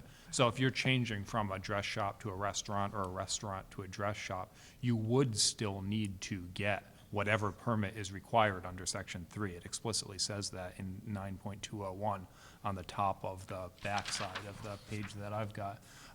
So if the dress shop requires a special permit in the business district, which it does, you would still have to come before this board and go through our whole special permit public process, or sorry, our site plan review public process in order to get this site plan review that you need to have for your dress shop. So there's no circumvention of the public process in the case of a change in use. You still have to go through that same process.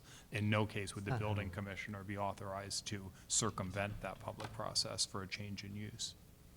And then finally, you are switching the venue of the appeals to, no. What's happening with 922?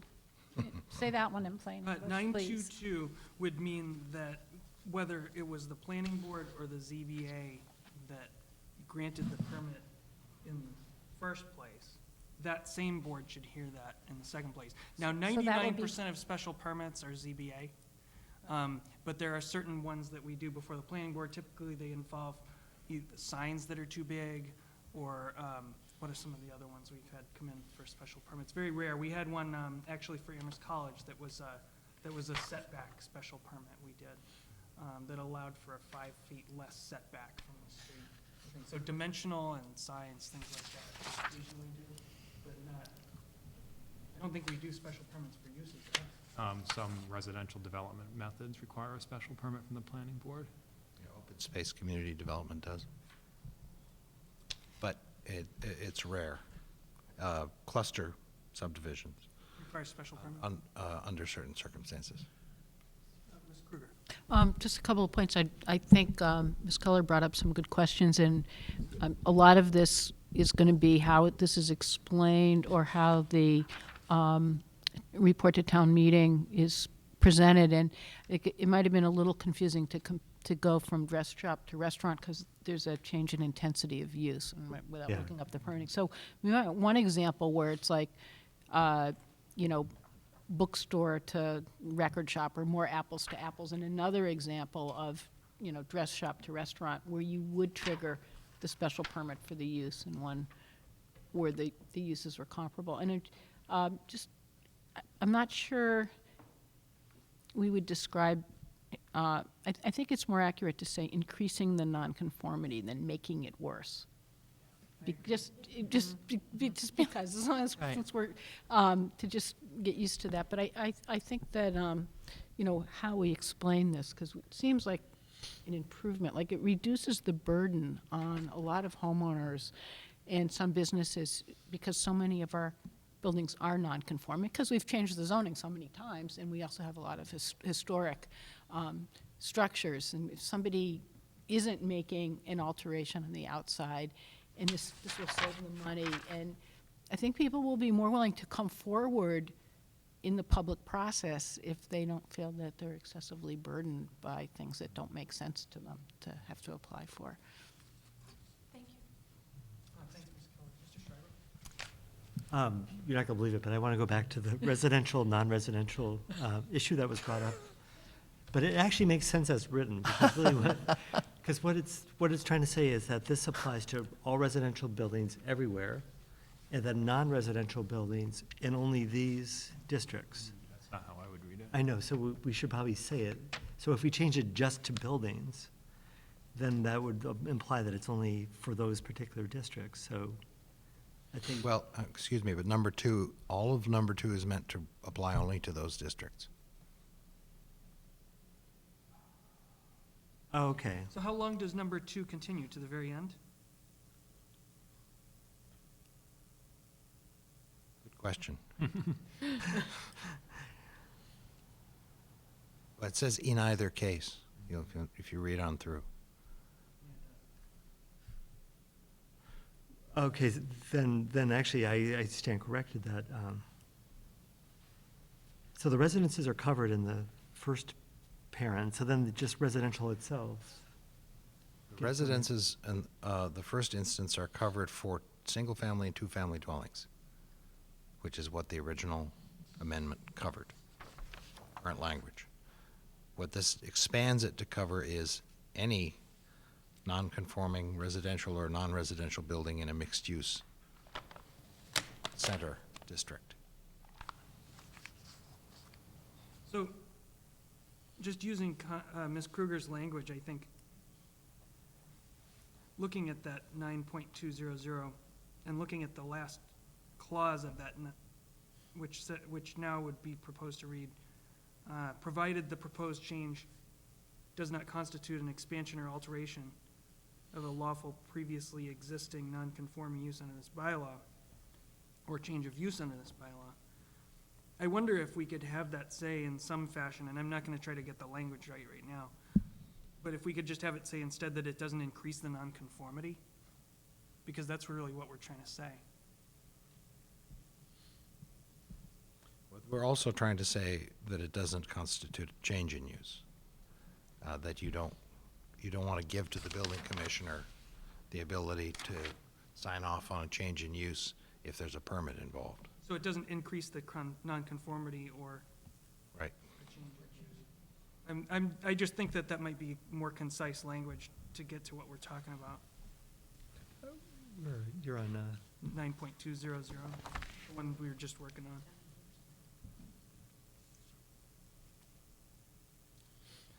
I don't know exactly how the language would work, but it's, yeah, so.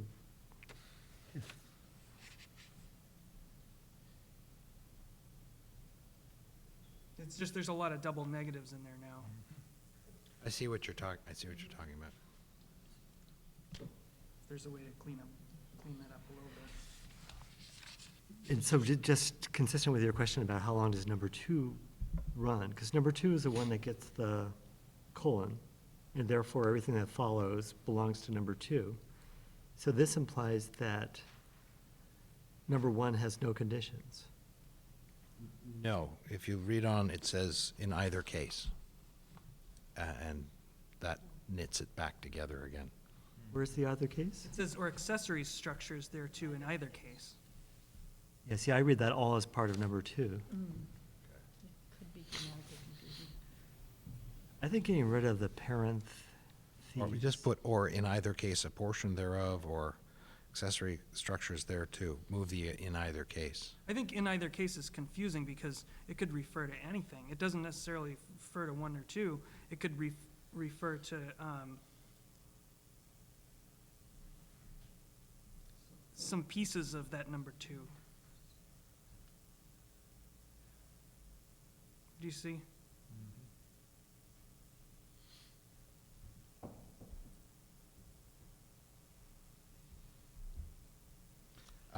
let me try reconstructing that. Very good. Rather than building this camel.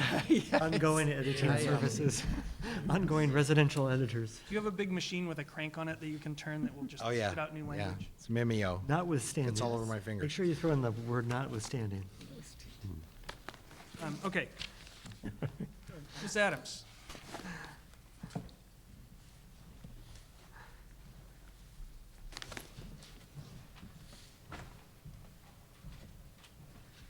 Maurianne Adams, Precinct 10. Is this working? Well, I guess it does. Really need your help now. Yeah, I know. I'm on that one. I'm not even going to do it. Maybe you could sit down with Mr. Tucker. Oh, thank you, yes. I want to make some comments about timing of public hearings and town meeting articles. You're not as engaged as the Safe and Healthy Neighborhood Working Group is on a very complicated and probably very controversial permit, rental permit bylaw, if indeed they do decide on a rental permit bylaw. And I think you know that the people who have been your devoted audience for much of the past 2 years are also a devoted audience to that group as well, because rental permitting is the good housekeeping seal of approval that we're looking for, that we really see that as solving a lot of our problems. That means that town meeting members who are trying to make their way through the nuances and the complexities and the controversies of a rental permit bylaw will be very confused with the last-minute presentation of form-based zoning and other complicated bylaws. I don't think it's wise politics to try to get the mixed use and the form-based zoning onto the spring warrant, because I think it'll be very difficult for people who care intensely about all of these issues to be able to do all of that preparation to understand the implications of what you're presenting. Particularly since it seems to me that the form-based and the mixed use aren't figured out yet.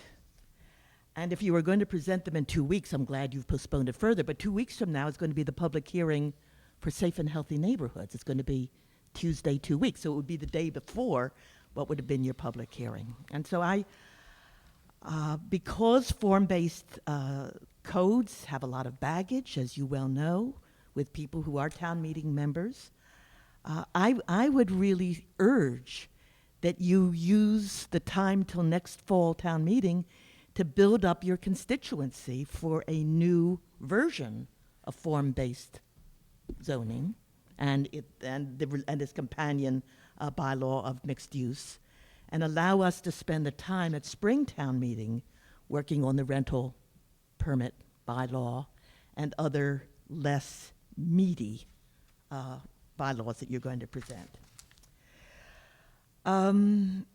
I would like to mention, even though I'm recommending that it be postponed, that for the form-based design regulations, when I look over at 14.01, I would like to urge that you remove the village center residents from that list.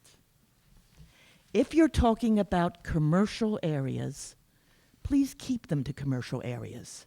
I mean, we've revisited these difficulties in the past when there was blurring of distinctions between the residential general district and the business downtown. And I think that there are people who live in the residence center, the village center, who will not, who will respond differently to a bylaw that is genuinely about commercial use and be worried about a bylaw that deals with commercial use but includes their residential area. So whatever the timing is on that, I would recommend to you that you make a clear distinction when you're talking about form-based for commercial areas and form-based when you're looking at residential areas.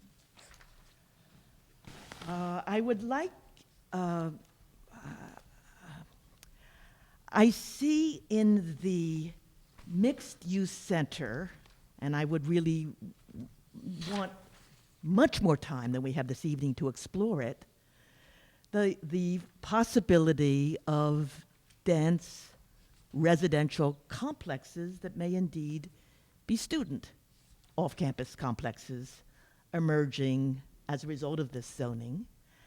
And if that's the case, as I've urged in the past, I'd like us to be explicit about that and to think about the appropriate location. I'm very much in favor of large off-campus residential complexes, but only appropriately located.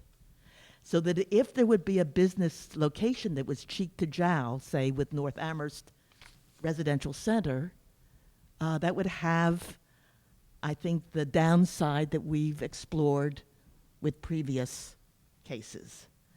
So I would like us to be really explicit about that. And I would like to urge the planning board or whatever is the appropriate group to seek out a collaboration with the university to figure out a way to do private-public development on university land in a way that is union-friendly so that the Pacheco regulation can be lifted and some of the land that is really appropriate off-campus on the periphery of campus would be something that we could really endorse as substantial off-campus student housing without getting into some of the conflicts that we've had because of the cheek-to-jowl-ness of land that may be owned by a developer but abuts residential neighborhoods and brings in hundreds of students, nuisance houses, parties, all of the things that we've been talking with you about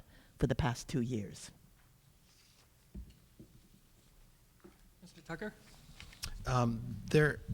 There's a dilemma here.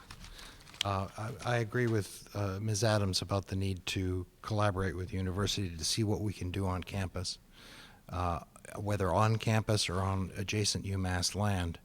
But the dilemma is that we could build that all out, all of it, under any reasonable zoning, and there would still not be enough housing in Amherst for the people, not necessarily students, who want to live in Amherst.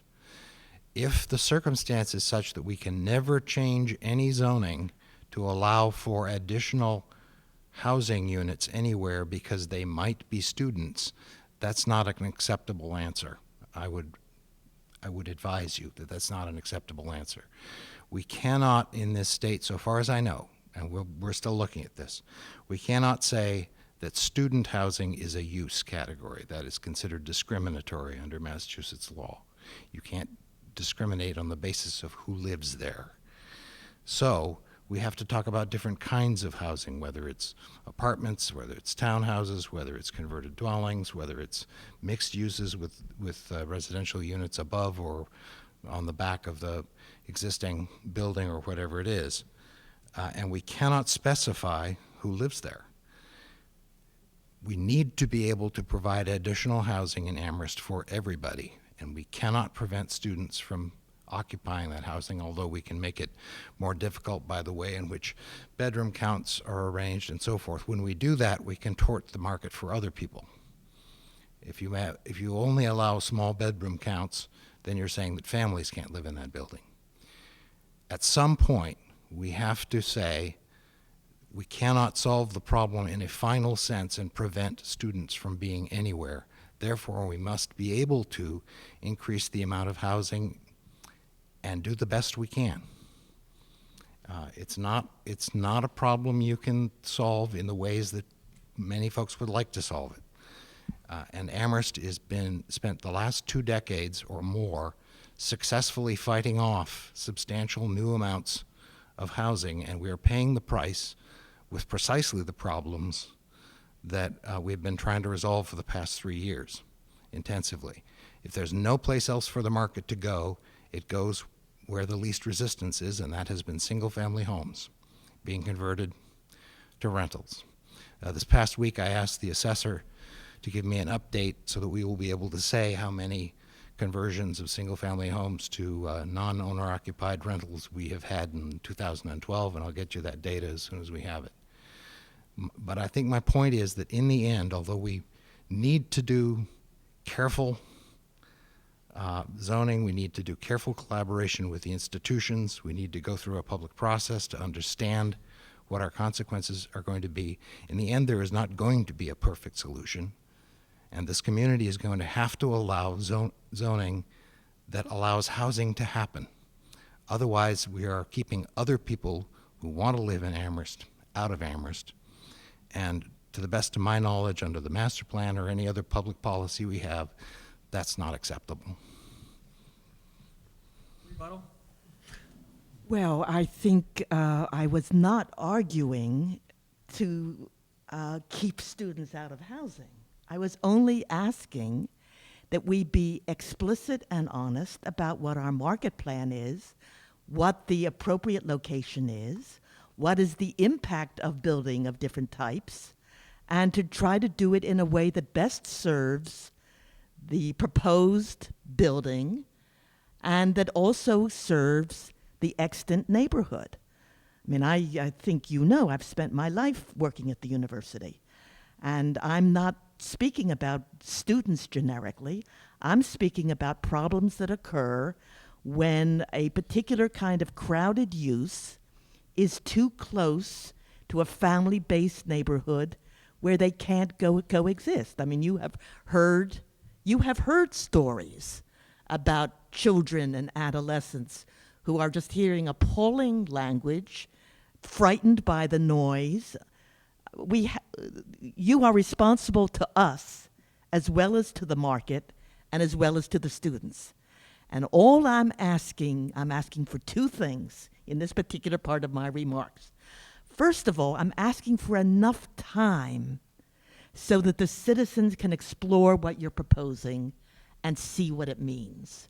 And I'm saying that if it's up and abutting the rental permit bylaw, which is also going to be involving us very deeply, I don't think that's politically a good idea. I don't think that's good planning on your part.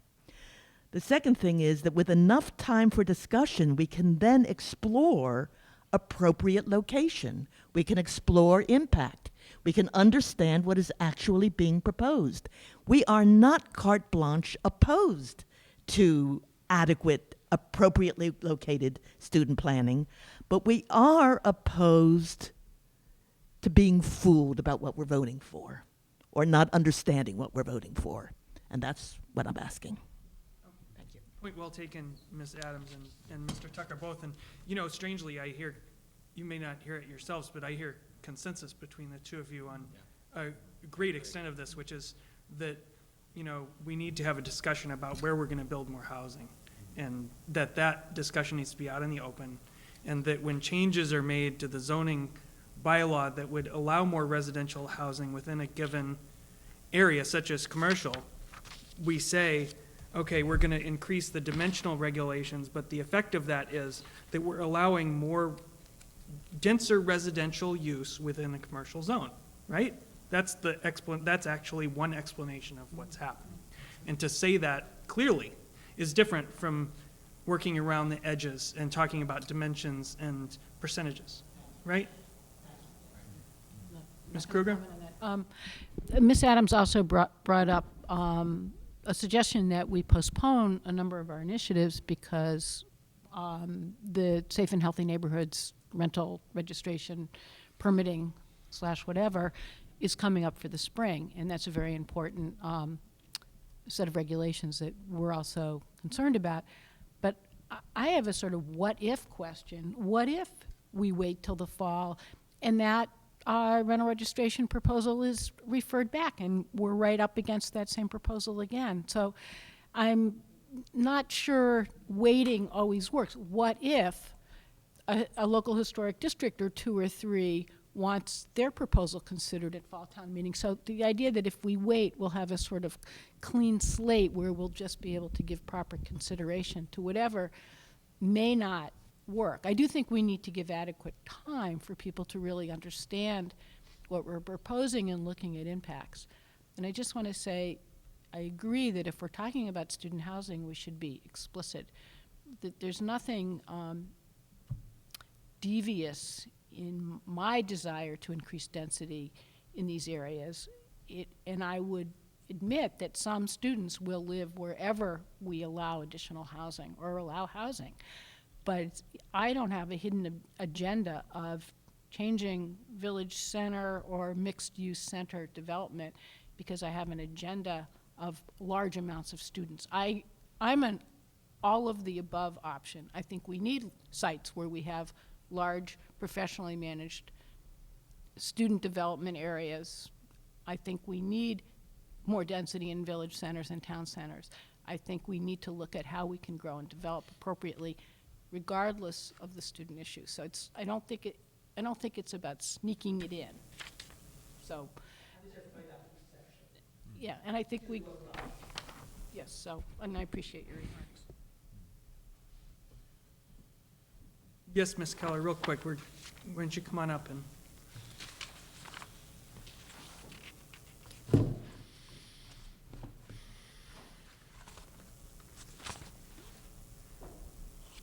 So what I'd like to say is that the true test of who we are as a community and a people is what we do when we're well-intentioned, which we all are, and reasonable people, we all are, and we have a serious disconnect.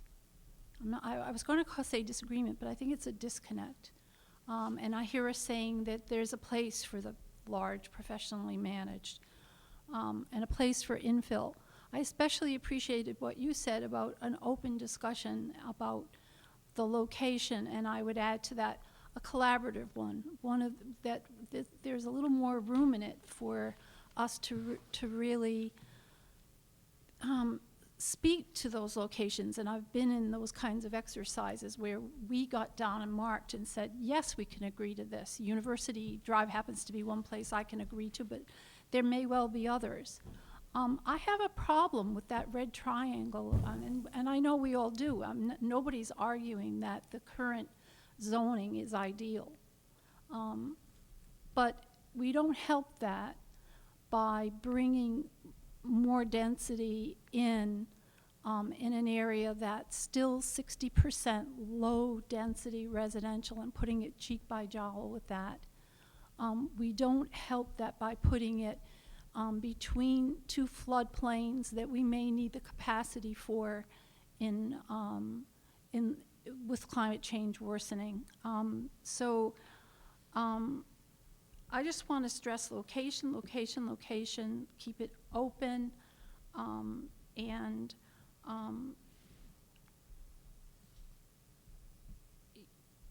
it was hard for all of us, and many of, I'm sitting on the Safe and Healthy Neighborhood, so I'm devoting a lot of time to that, to drop everything and spend 14 hours over the last couple of days pouring through this, going from one document to the next, from one section within the document to the next, come here tonight and deal with a whole new set of documents. I don't mean that unkindly. I don't mean that to denigrate the work you're doing. I mean to hopefully let you hear it's really hard, and the decisions you make will affect us. We've seen that they've affected other people, and we really need a fair shot at this. Yeah, thank you. Thanks, Ms. Keller.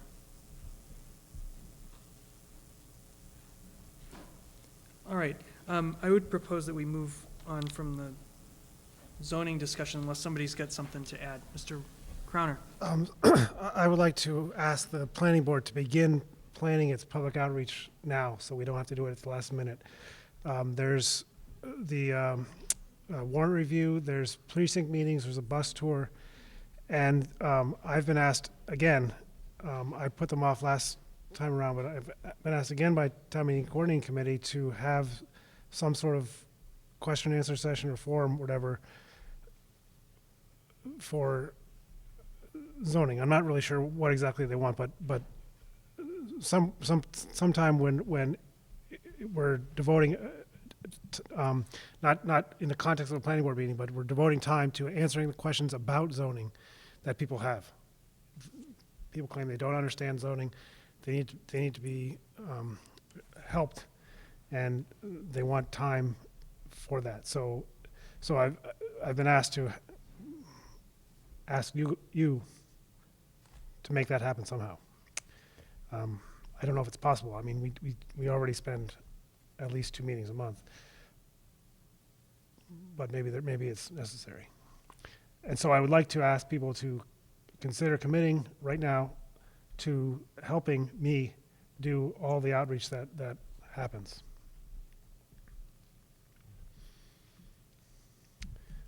Mr. O'Keefe?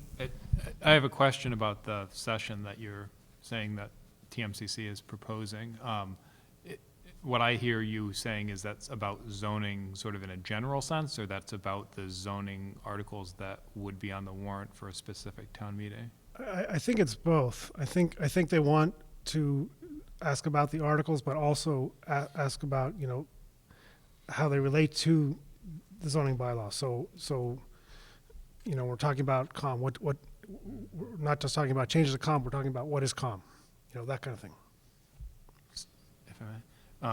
Because what I'm thinking is TMCC used to, or maybe still does on an ongoing or irregular basis, but I know that at least once early in my time on the planning board, there was a TMCC meeting that was dedicated to zoning as a Q&A, introduction to town meeting members who might not be familiar with all the nuances of the zoning bylaw.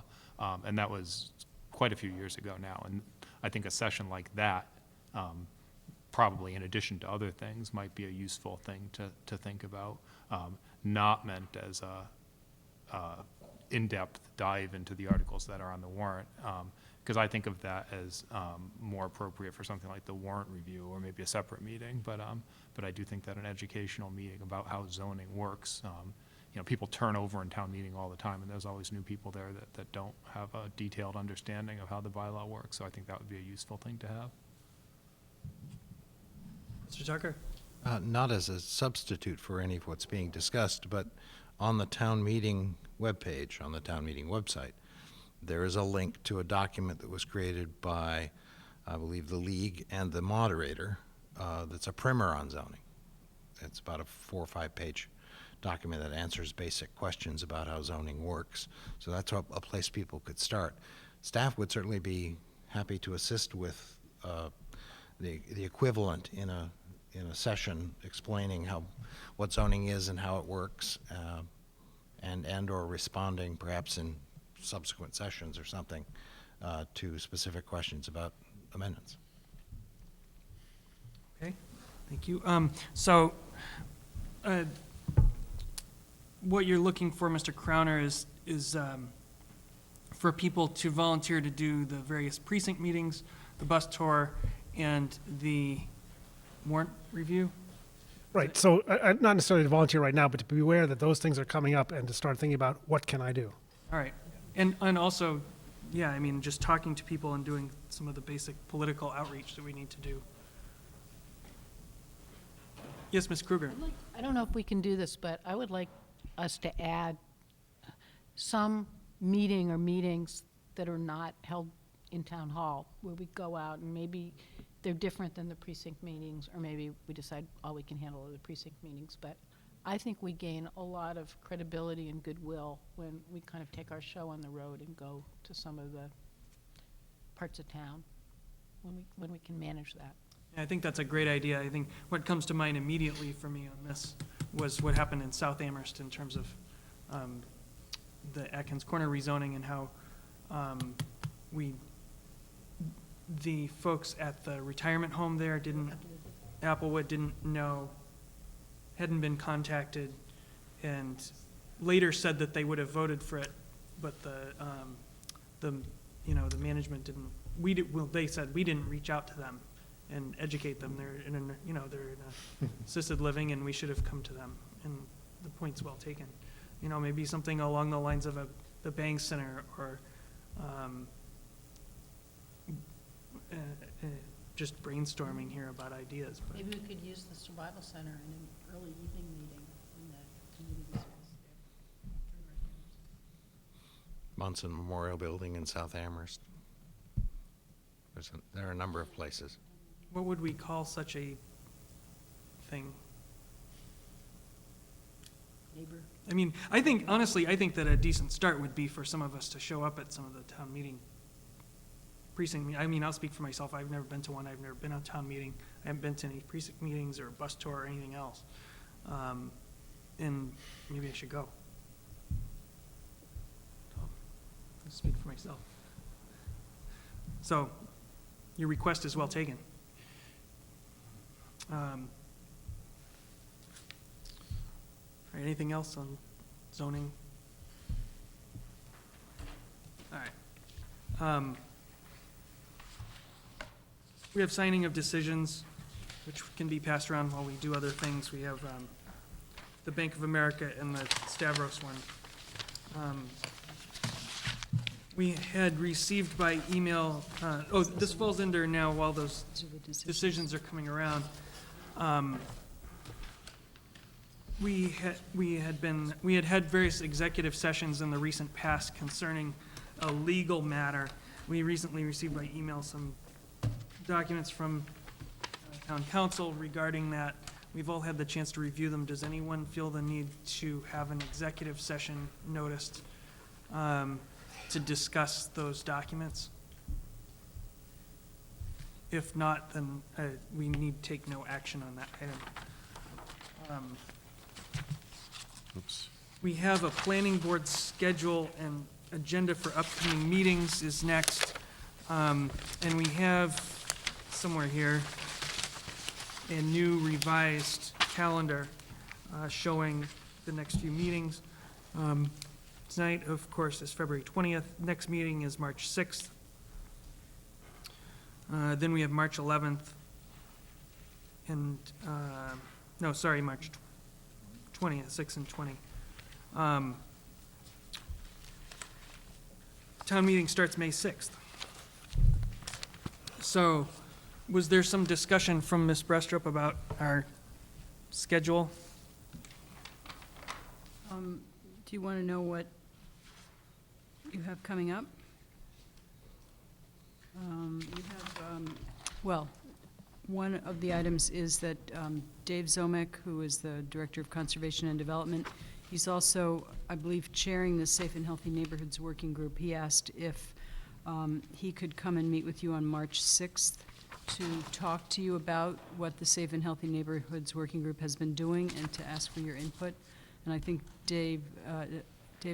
Mr. Weber was going to introduce the document this evening. So that's one item on your agenda. You have received a new application for site plan review for a new mixed-use office and residential building at the Pomeroy Lane Village Center. And so you will be holding a public hearing on that on March 20th. And then you have scattered about here various public hearings on zoning amendments. So that's all I have to offer. Thank you, Ms. Brestrup. And that brings us to the Safe and Healthy Neighborhoods Working Group, which has been working as we know, on the rental regulations. I have an update on that, which I will read from. Shinwig, as it's apparently now called, is still working on the draft rental regulations, and there should be copies on your desk. Let's see.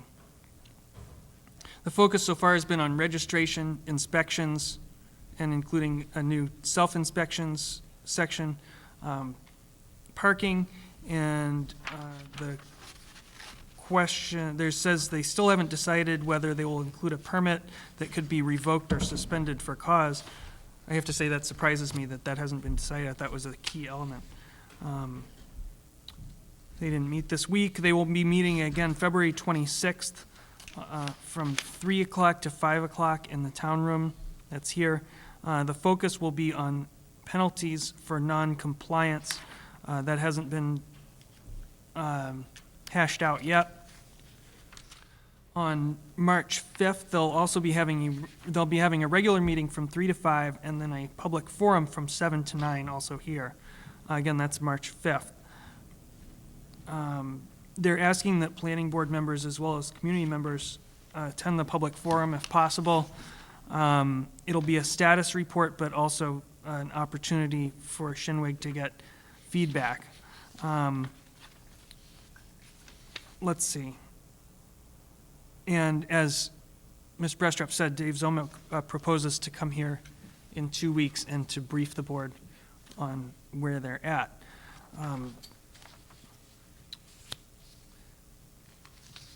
That's the status from them. I would urge all of us to look at these and see if there's anything that we'd like to see changed, language, whatever, get it in early. And especially if there's something missing in terms of policy. They've really, I mean, they worked from the top down on this in a very, very structured and, very pragmatic way to make sure that policy issues were addressed from the top down before they started writing language. And it's my opinion that they've done a great job, that these regulations are going to do exactly what they're supposed to do and that they're going to fly through town meeting. I just want them to be in as good shape as possible. Anything we can contribute, I think they would be most welcome. They haven't heard much from the planning board, so I think anything we have, I'd like to hear. Mr. Tucker? What we have given you is a sort of in-process draft that is already well out of date. Let me say generally that the effort is going in two directions in terms of the details of this. One is to try and simplify it, to try and make this something that is easy to do so that it's not an overwhelming set of bureaucratic process or language. If there's a permit or a registration or whatever they decide to go forward with, they want it to be easy to get and somewhat difficult to lose. You sort of have to work at losing it. The other part, and here's the challenge, is to get enough specificity into this to make sure that it is enforceable and it does the things that everyone seems to want it to do. I think part of the challenge here is because they have not yet dealt with the penalties part, the question of a permit looms large and scary in the minds of those who run rental properties, because their fear is that rather than being easy to get and hard to lose, it'll be the other way around. It'll be hard to get and easy to lose and endanger their businesses. At the same time, the regulations need to accomplish the public safety aspects of this in terms of providing a framework for the health code, the building code, and the fire code within which those can operate well, and add additional language, including working in tandem with zoning in terms of parking and related aspects of this. So when next you see this, it will be substantially changed. It will be probably slimmer. There'll be less language in it. What we're trying to do is accomplish more with fewer words. Imagine that in Amherst. But that is the sort of the dance here between trying to make this simple and easy to use and have it be effective and detailed enough to have real meaning. And that's the challenge before the working group, and it's not an easy one. Thank you, Mr. Tucker. Yes, Mr. Crowner. It sounds like that no zoning amendments are contemplated by the group, or? The one that might come about, or you might want to consider, is that as currently envisioned, the rental regulations establish for rental properties, as opposed to anything else, a standard of a minimum of 2 parking spaces per unit, which is the current standard in the zoning bylaw, but establishes a maximum of 1.5 parking spaces per tenant. So that brackets it in a different way than the zoning does now. And you might want to consider whether or not you want to address that. Per tenant or per unit? Per tenant.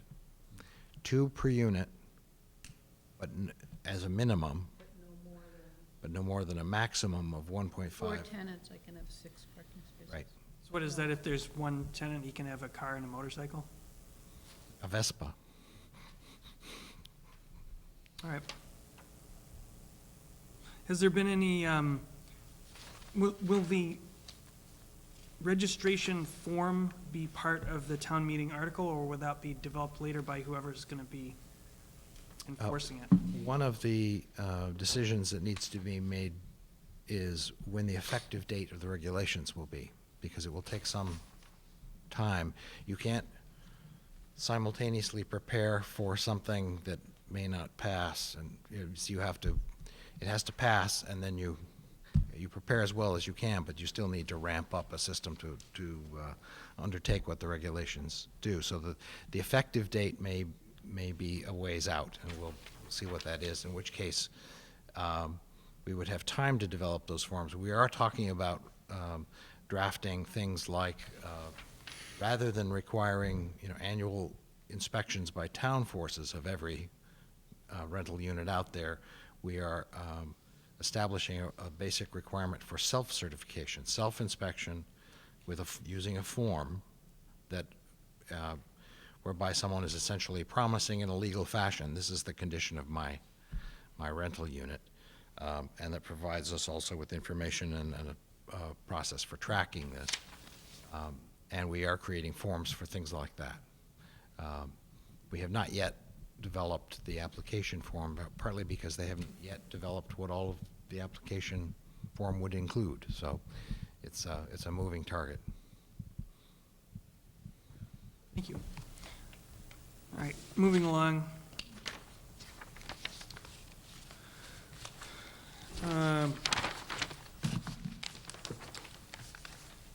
Let's see, we have CPTC brochure.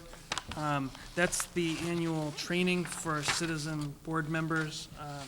I think it's generally held in Worcester, That's right, yep. Brestrup. I will probably attend. If anyone would like to register and come in there with me, I'd be happy to drive. All right, so take a look at the offerings.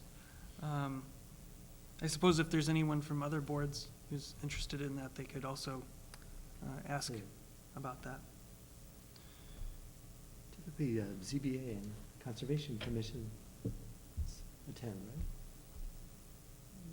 ZBA generally attends. I don't know about the Conservation Commission.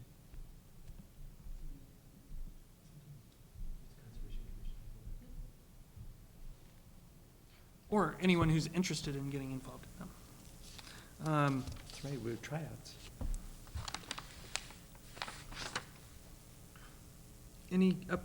Let's see, any upcoming A&Rs? There is an upcoming A&R, but you don't have it today. It relates to the 417 West Street, the site plan review project that I told you about before. So you should be seeing that at your next meeting, which would be March 6th. Thank you. How about upcoming ZBA applications? There is one upcoming ZBA application. It is a special permit to create 2 flag lots on Leverett Road. And it's right next to that place where you had a public hearing, a scenic road public hearing. So those 2 flag lots are coming before the ZBA to be considered as building lots. You created you signed the A&R that created those lots. Right, that was the one with the trees. That's right, the trees and the stone wall. So are you interested in seeing that? Okay. And that's the only ZBA application that I'm aware of. Okay, thank you. Yeah. How about upcoming site plan reviews, subdivisions? Well, there is actually, in addition to the West Street project, there's also the Unitarian Church project, which you'll be seeing sometime soon. Other than that, I don't think I'm aware of anything. Oh, I'm sorry. It's I mentioned it before. It's Ron Laverdiere is proposing to build a mixed-use building there with offices on the ground floor and 2 floors of residential use above, and it's in the BVC zoning district.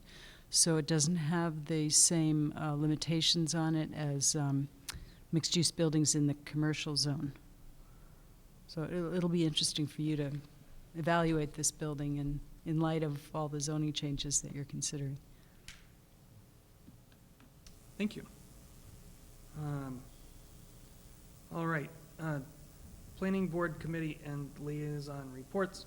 We've already heard from the Zoning Subcommittee. How about PVPC? PVPC has its quarterly meeting tomorrow, so stay tuned. Thank you, Mr. Schreiber. AgCom did not meet this month. They lacked a quorum and are looking for members. Transportation Task Force, no report. ARA, no report.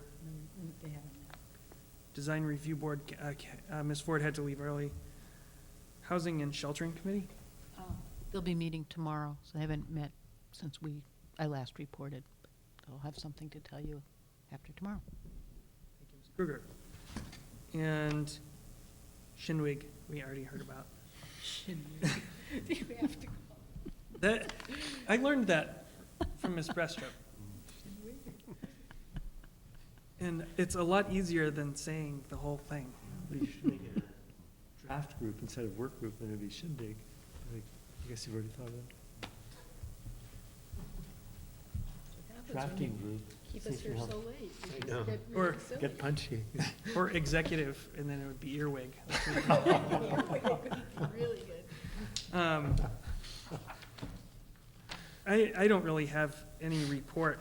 I wish you all good luck next meeting with your public hearing, and to our excellent vice chair, who looks to be trying to escape. And if Mr. O'Keefe is not present, then to our Look treasurer. how it works. I don't really have any report. Ms. Brestrup, anything from you? Do not have a report, but I would wish that you would sign the minutes when you pass by my table. I'll collect my usual fee. And, we're adjourned. Thank you, everyone. Thank you, Chair. Thanks, So Rob. where are you going, Mr. Weber? I'm going to, oh, and thank you to Amherst Media, as always.